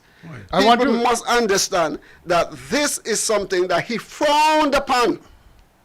A dog does turn around and eat a vomit. Yeah, a dog does turn around. I'm saying nothing else when it comes to that. Vomit. I've seen it. I didn't believe it's prior, but I saw it for myself. The dog. Dogs turning around and eating their own vomit. Just remember that it okay, let's go to the phone. The initiative was led by Mr.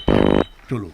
The initiative for the good afternoon, you're on target. Led by Mr. Yeah, good afternoon, Kelvin. Good afternoon, Henry. Good afternoon, Tolo. Good afternoon, I Mr. am Premier. just calling in to add a little something to your debate on the joint cabinet meeting. Okay. When the NRP won the government, we said that we would like to have constitutional reform. You all remember that? Of course. Yes. We said we wanted to have constitutional reform. And we said specifically we would like to have education and health directly under the Nevis Island government. In other words, not just as an administration, but a ministry that could make policies for health and for education. We approached Prime Minister Douglas with that proposal, and that is how everything started.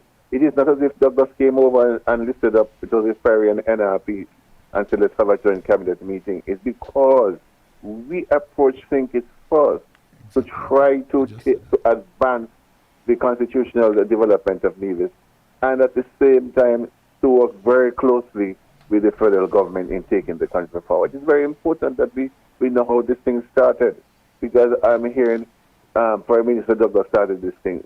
The initiative came from the Nevis Island government because it was important for us to discuss with St. Kitts constitutional devolution. We weren't seeking any secession. We were seeking to add more power to the Nevis Island government. So I just wanted to make that absolutely clear so people can know how it really started. Thank you very much. Thank you very much, sir. Is that right? So I just said that before he called me. Yeah, let us I want to read something into the record, what Brantley said at the opening of this joint cabinet meeting on Tuesday. Yes. And I quote, Yes. Mark Brantley, Yes. the same one that said keep out of Nevis people business. Mark Brantley, he said this, and I quote, we are one people, one nation. We must learn to live together. if we are to advance, it is something that I have been preaching because I think it is something important. When preaching when? Jesus, have mercy on this man. Have mercy on Mark Bentley, Lord. Just one thing. Show him the light. No, Kel, because go ahead. This is something unbelievable. Just one thing. If that Let me. Read it for me again. Wait, Hensley. Please read that for me again. You want to read again? Read it, yes, start again. If you like stupidity. No. Here begin at the first verse. You like stupidity. We are one people. One people. One nation. One nation. We must learn to live together if we are to advance. It is something, Lord, that I have been preaching about because I think it is something important. That's what I wanted to hear. Okay, hear my response. Lord of mercy. Kel, if that was the case, you would have been at the CFB. If that was the case, your farm wouldn't have been plowed up. Your land at Kisby would have been done. All of us who have the capacity to help Nevis would be employed so to do. And he goes on further to say that we have limited human resources, He goes on further to say that. All I'm saying, if that was the case, you wouldn't have to endure the kind of political victimization. We would not have had to witness what happened in 2011 during the inauguration and the swearing of the Joseph Parry government. When Mark Brandy led a protest, almost wanted to decapitate former Prime Minister Dr. Douglas. Riots. Ask Kibo. Right? I wish I had the tape lined up. Ask Kibo. To revisit what Kibo told us what happened the day when they had a protest in Nevis against the arrival of Dr. Douglas. He think people stupid. Oh, okay. Something that he has always preached. This man big on his political. It is something that I've been preaching because I think it is something important. My God. That is why I have said repeatedly. I believe when he goes home at night, he laughs his head off at me. Just let me say this, I believe so. This young man began his political career. Send back all the boxes to St. Kitts because St. Kitts politicians are like Navy Johns. Yeah. And he don't vote. Okay? Don't vote in the election, and he himself boycotted the election. This is the individual who says that persons from St. Kitts could no longer participate in our cultural Queen Show and Calypso shows, the big shows. Those are exclusively for Nevis. This is the same gentleman who says to Douglas, you fast, keep out of Nevis people business. This is the same gentleman who said, let me tell you something. This 8% that Dr. Joe offered or spoke about in the federal parliament does not apply to Nevis. It applied to the people of St. Kitts and Nevis. This is the same man. This is the same man who says to Timothy Harris, listen, you can't come to Nevis unless you consult me. I'm supposed to be consulted if you come over here. So when was he preaching? When he began to preach inclusion. This is a guy who always preached separation, never believed in inclusion. All of a sudden, he broke now. Last week. Kel, you said that right. He said broke? He broke now? No, that broke. He broke packet. No, listen. He's broke and broken. Listen, if the gentleman had said, listen, I have reflected, I have considered, and I have taken a position in the past that Nevis and St. Kitts must go their own way. But I have come to realize that we need each other. I have come to that we must come together. Let us work together. I would have respected that. But the liar he is, he has to lie in anything he has. He has to tell lie within it. Let me get to the agenda. Oh boy. For the joint cabinet meeting, because people have been asking me, what was the agenda? There were two things on the agenda. Constitutional review and sustainable island state agenda. Now, let me deal with the sustainable island state agenda first. All right? I understand Ms. Movin would have... He represents Nevis. Represent Nevis in that regard. And on that, under those 5 pillars, you have renewable energy, economic diversification, sustainable industries, COVID-19 recovery, and social protection. Now tell me, people, which of these 5 pillars have we seen Any evidence? exemplified here on Any Nevis? evidence of? We have failed with geothermal, renewable. We have no economic diversification whatsoever. We have no sustainable industries. We have no COVID-19 recovery. And we have no social protection except for those persons who get their $150 voucher who come from Santo Domingo ahead of Nivision. They get it every month. Okay? Those are the sustainable island state agenda. Let me deal with the constitutional review real quick, Hensley. I want to share with you a photo. This photo here.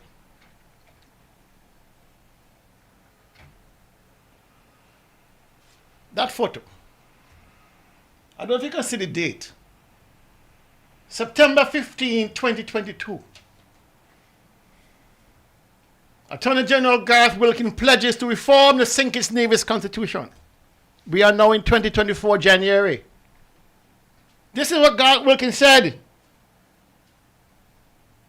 on September 15, 2022 at that press conference. You see his picture up there? Garth Wilkin, Attorney General, disclosed that a joint constitutional review committee, JCRC, had been formed between the Attorney General's chambers on Church Street, St. Kitts, and the NIA legal department on Nevis. Had been formed. Quote, the JCRC will be tasked with recreating and redesigning our constitution to create the most equitable solution for the economic and political tribulations between our beautiful twin islands. Rest assured, he continued, that I will be reporting regularly on the progress of the JCRC. Gentlemen, have you seen any reporting? When was that? On any constitutional review? Maybe I missed it. So I'm asking the question. Have you two gentlemen ever heard since last year, September 15, 2022? Year before last. Have you ever heard of a report, a review, an update, anything regarding this JCRC review? No. Mr. Daniel? No, I haven't. I haven't heard it. If there's somebody out in the audience who have heard, I would love to hear when this was done. Because I like to keep my notes straight and proper. But, just to say also, gentlemen, that while, as Mrs. Parry spoke and told you about the joint cabinet meeting, we had also had a committee to review the Constitution. I think Patrice was leading it from her end, and we had, I remember Dwyer and the Attorney General. And so we had a committee, and we had looked at some areas, and we had been given presentations, papers were written, and that kind of thing. So we were pretty much on cue. And we were looking specifically at, as Mr. Parry said, education and health, but also some other things as well. Right. So, I don't know what Garth Wilkin. No, maybe, Kel, what we should do, based on what we're saying here this afternoon with the show, maybe we should say to the people of Nevis, don't check what they say, check what they do. That should be the approach, right? That should be our approach. Well, we listened. Well, that's what Daly did. We listened to what he said, and now we are looking back a year, almost 2 years later, and we are looking back and saying that within that span of time, nothing has been done. Well, maybe they're working quietly in a back room somewhere. But you say you're going to report. Well, so tell us. I don't know what they were doing there, because to me this was a photo op. This was simply a photo opportunity to recalibrate both of the gentlemen, the leader of St. Kitts, the Premier of St. Kitts and the Premier of Nevis, lagging polls. It was an attempt to recreate themselves in the public view. You know, me like to blame you, right? I blame me? Yeah. You keep putting on some licks that the man is not coming into Nevis. But so, he didn't. So now he's saying that he came No, to Nevis. my thing is, you come to Nevis to speak to the people of Nevis. To speak to the people of Nevis. You see these guys all the time, they come to Parliament. Mm-hmm. You say you and Mark are best friends. We don't need to see a picture of you and him. We want you to come to talk to the people of Nevis. So we can ask you questions. Come in the community center. Of what's going on in this country here. I'm not hiding behind no damn cabinet meeting. That's all it is, a cabinet meeting. People hiding one another. Anyway, moving on. Because we almost finished and we're not done yet. Take your time, but walk fast. Take your time, but walk fast. Take your time, but walk fast. All right, that's the echo. That's what your mother. We got one more item to deal with. We got one more item These items are multifaceted. One more. We must now move to the last thing on the agenda today. The audit report 2023. Oh. The audit report 2022, sorry. 2022. And do you have your copy? No. I want you to listen. I know you're going to pain you a little bit, but I want you to listen to this as a prelude to our discussion. Listen to this. Do you know that under the St. Kitts Nevis Constitution, the Nevis Island government has the ability to raise taxes, to spend money, to do all of that. And that's why we have our annual budget. But under the Constitution, the accounts of the NIA have to be audited. Well, that would seem logical and sensible. Because if you don't have an audit, you don't know who thieving from, who not thieving, who misappropriating, where money being spent, who's overspending. You don't know. That's what the audit is for. The Constitution, the highest law of the land, mandates that there be an audit. Do you know that between 2007, the first year, full year of an NRP administration, until 2013, when they left office, that no audit was ever done or presented in the Nevis Island Assembly? Ever done. Stop it right there. No. Let me say this. On Thursday evening's program on Telby, Carl Powell held up the consolidated file, the audit report for the years Brantley spoke about, which Brantley himself has in his possession. Has it in his possession. You heard the former Premier of Nevis, Joseph Parry, call in and say, listen, we did our part on Nevis. The Auditor General on St. Kitts is who compiles the report based on information we provide to them. All the files, they had them. It is their job to send them in a bundle to Parliament to be laid in the House. To write them and send them. You understand? Mark Brandy knows this. He knows this, but tried to mislead the people of Nevis and heap and try to embarrass and assassinate the character of the Joseph Parry government. It ain't gonna work. Because you see, what's important is this. The Auditor General did not lay them in time. It did not change the content of the report. No.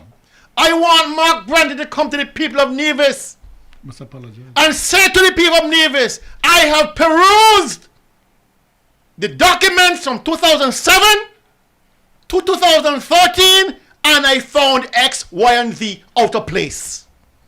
I want him to tell the people of Nevis where the overspending happened, where the waste happened, where the fraud happened, where the thieving happened.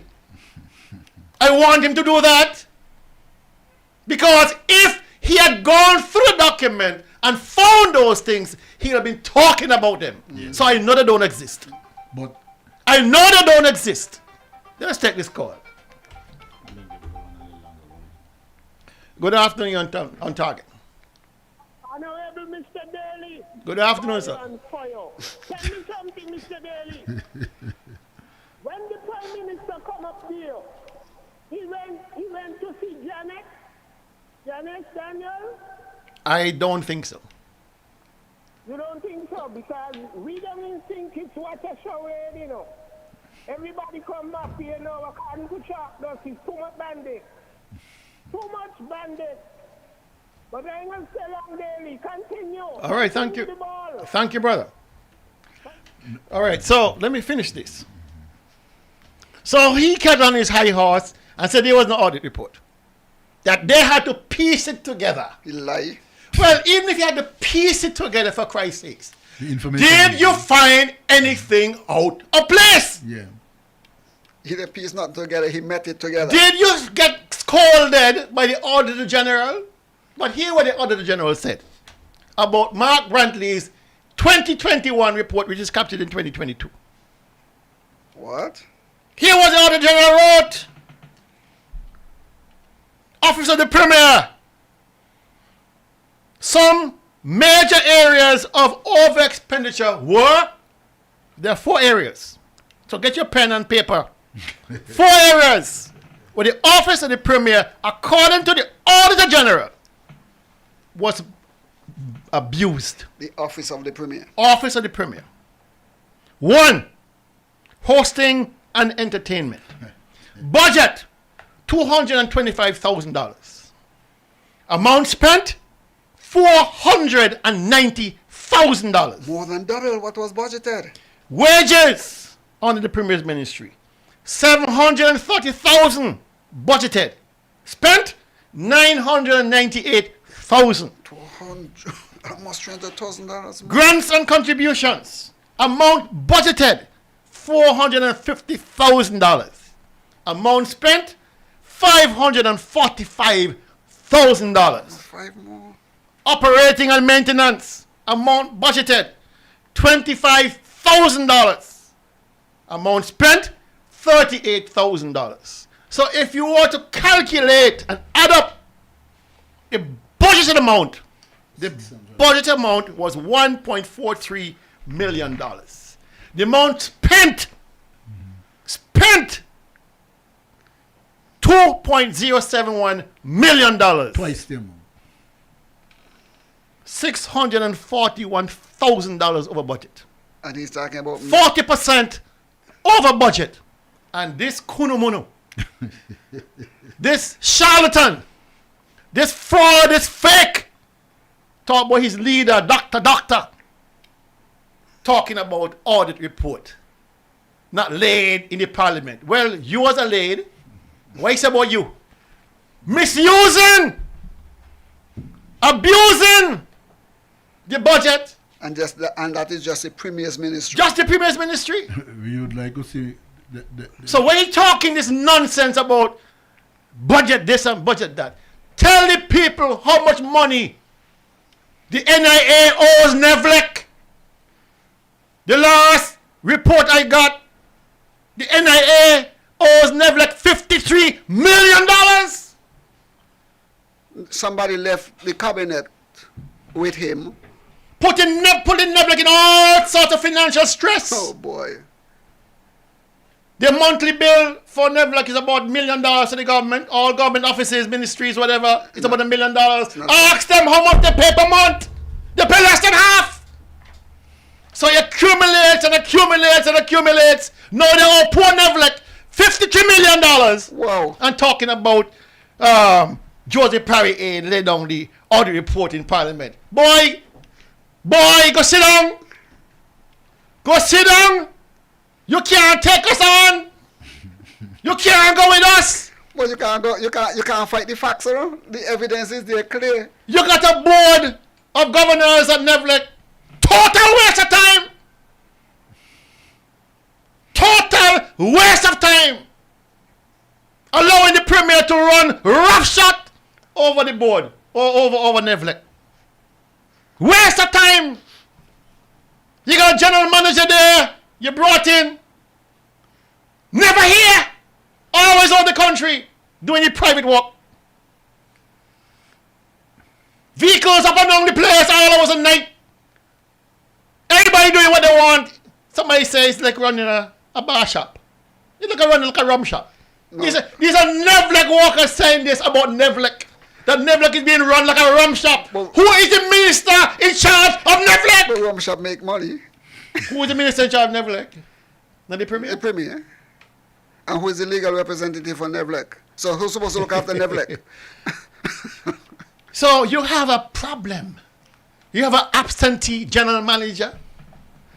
You have workers without no direction. You have a minister who have no concern. You have a board that is incompetent and out of the league. And Nevlec have to find the resources to buy fuel, to go borrow money to pay for the diesel generator engine. Pay for the retainer fee. Pay for the retainer fee. So when this man talking about audit report, boy, go sit down. But then that... You're not ready for prime time. You're not ready. What you just read there substantiate what was said by the minister, former minister who moved away from the cabinet, who spoke about pilfering and what the other terminology was? I don't know what them big words they mean. I don't know what those big words mean. All right. If you want to say, I know what thieving means. I don't know what pilfering means. But Kel, just for completeness with the point you make. Here I have with me the audit reports. It's nothing new to is normal for them to consolidate the reports. The guy in Singis just never wrote the report. And I think the other thing you need to say, I think Mr. Parry said it, that when we realized the reports weren't done, Parry engaged Dr. Douglas to say, look, what's going on? This director of audit is not presenting the reports, and you have to wonder how come, because the reports were compiled after we left government. But the issue is, Hensley, is that the boy knew that the report was in. Yeah. So to give the people that there was no report done, that is dishonesty. If he wanted to say, well, listen, the audit department did not submit them to cabinet, that would have been factual. But to give people the impression that there was no report given, there was no report laid, the man lied. Okay. Let me say this. He said that on his show on Wednesday gone. He went back 2006 talking about NRP going to deport people and, people can't get work permit and people were all kind of nonsense. Mm-hmm. But he ain't addressed one thing. He ain't addressed the quantities of it. He ain't touched that. No. Thomas Duke. He ain't touched that. Thomas Duke Architects. Right? Hospital, which is key. Said nothing about that. He ain't talking about that. But he talking about some old Tory. All concoction. But and NRP this and NRP that. Because this man recognizes the end is near for his political career. So he wants to pull down NRP with him? He ain't going to pull down NRP with him. He pull down himself with him. The same people in the system want him gone. Yeah. Because they're afraid he going to tank the party. But he ain't moving off. They need to come out, and I'm appealing to them. Come out. Because NRP in power going to need a strong opposition. Mm-hmm. We're going to need you, CCM, to be a strong opposition to keep the government in check. Mm-hmm. And if you're going to allow this man to kibosh CCM, it's all your fault. But I had something on my phone. I'm not sure if I have to go back look. Where Vance Amri in his own voice saying, listen, you think me had it easy with Mark? You think me had it easy with Mark? Me had it easy with Mark, no? Mark had the people in our sending telling me that me need to go. And so Mark had, according to Vance, the reporting that I had, I hope I still have it. I try to save it on my phone. Here it is, that Mark so wanted Amri out that he wasn't going to go, didn't do like what Timothy Harris did and go to Douglas and say, Douglas, you move out the stage and turn it over to me. He had his people according to Vance, hounding Vance to tell Vance Amri he has to go. Now I'm hearing that his partner, Bonnie and Clyde, the partner, whoever the difference is hounding him to go. He needs to go. Listen, Brantley needs to go. For the sake of Nevis, for the sake of CCM, and the people, he needs to go. He has failed monstrously. Monstrously. But he believes Everything he has done everything he has touched has turned to shit. He needs to go. But he has made off well. No, why would that? We talk about the public's interest. The public interest. Everything he has touched has turned to shit. He needs to go. But just to share with you very briefly, I have here in my hand the Director of Audit report for 98, 99 and 2000. And you know when he wrote them, this is signed in 2003. Which means that the same system, 5 years it took to write the report. So this is 98, 99 and 2000, right? And Albert Edwards is signing this on the 12th of December 2003. 98, 99 and 2000. That is when he's saying, how you going? No, a who thief and so on and so on. Here is under them same system, 98, 99, 2000. And this report, it comes in 2003. And we are not saying that they were not submitted. No. we don't have a part. The guys have consolidated the report. It's a natural thing. What was funny with our case, that they weren't done while we were in government. But the most important thing is what was necessary, that they were submitted to the relevant authority, and based on the report that Carl read, in that report that what they put out, they had all the information. And the issue here, Hensley, is that the information, the document that Carlisle has, the Premier's office or himself has access to the very same document. So therefore, he need not to come and deceive the people. The auditor's report speak to the expenditure in the hospital? No. No. How is it the auditor's report does not maybe they didn't submit any information. How could you not submit any information on a hospital that is bleeding? I don't know. That's a good question to ask. That's a question that those persons who want to question him on Tuesday should ask. How is it? Since you're talking about audit report. Yeah. How is it that after 6 years now and more of doing the project, we have never had reported in the annual expenditure of the government an assessment which is done by audit? You have never reported on the expenditure at the hospital, and this is causing people so much trouble. It's deflection. I'm thinking and now. It's deflection. It's 5 companies you mentioned here, Kelly. The tenders document, the fees paid for that, the Thomas Duke, the Haddad Engineering and Medical Designs. All of those things they ought to be reflected in the audited reports of 2022. That's all. I agree. Huh? But is that there? When he speaks to audit, he must speak to those. You see, part of the problem is that, talking foolishness in standard English can't help. Deflection. He is trying to deflect attention from him and to try to get people to concentrate on NRP. NRP is out of eyes for almost, 10 years? Imagine a man come to talk about us 11 years after, Kello. 11 years after. That shows desperation. So imagine you're a farmer, I pick some mango from your tree, and you ask me if they're ripe 11 years after. 11 years after. Incredible. I mean, it is when you ever know, Kel, it happens to politicians when you have to go and you don't want to go. This is the problem. You can always bring up all kind of muck. Of course. But let me tell you something. A lot of the Guyanese and Trinidadians and Jamaicans who were born or had kids here, they see the real truth. Mm-hmm. Yeah. They're not buying this nonsense anymore, especially the young ones.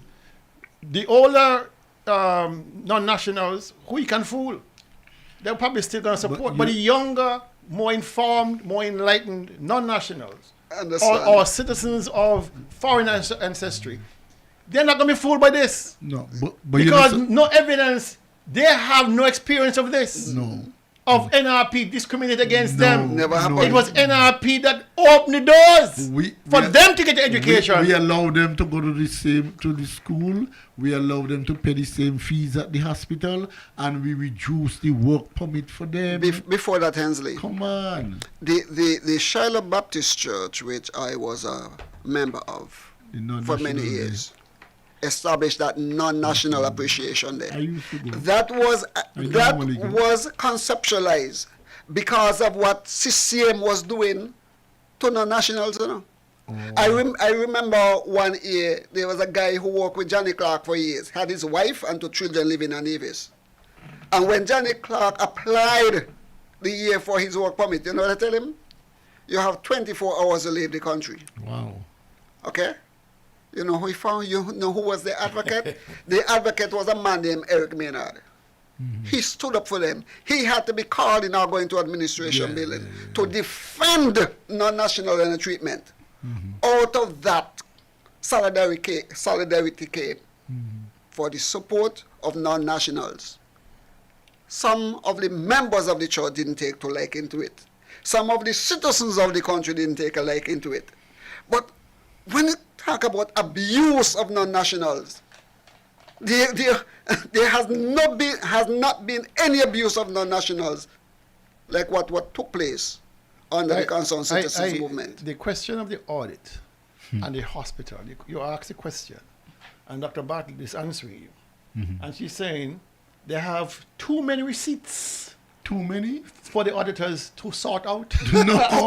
No, but It's a contractual question. Yes, I know. But if they have them, well, let us see how they go. Listen, bring them. Notice the lady told you, I have the receipts. And then all the receipts were wrong, had to be corrected. No, but to me, it is quite offensive to be saying to the citizens of Nevis, oh, this is the budget, these are the projections for health and what have you.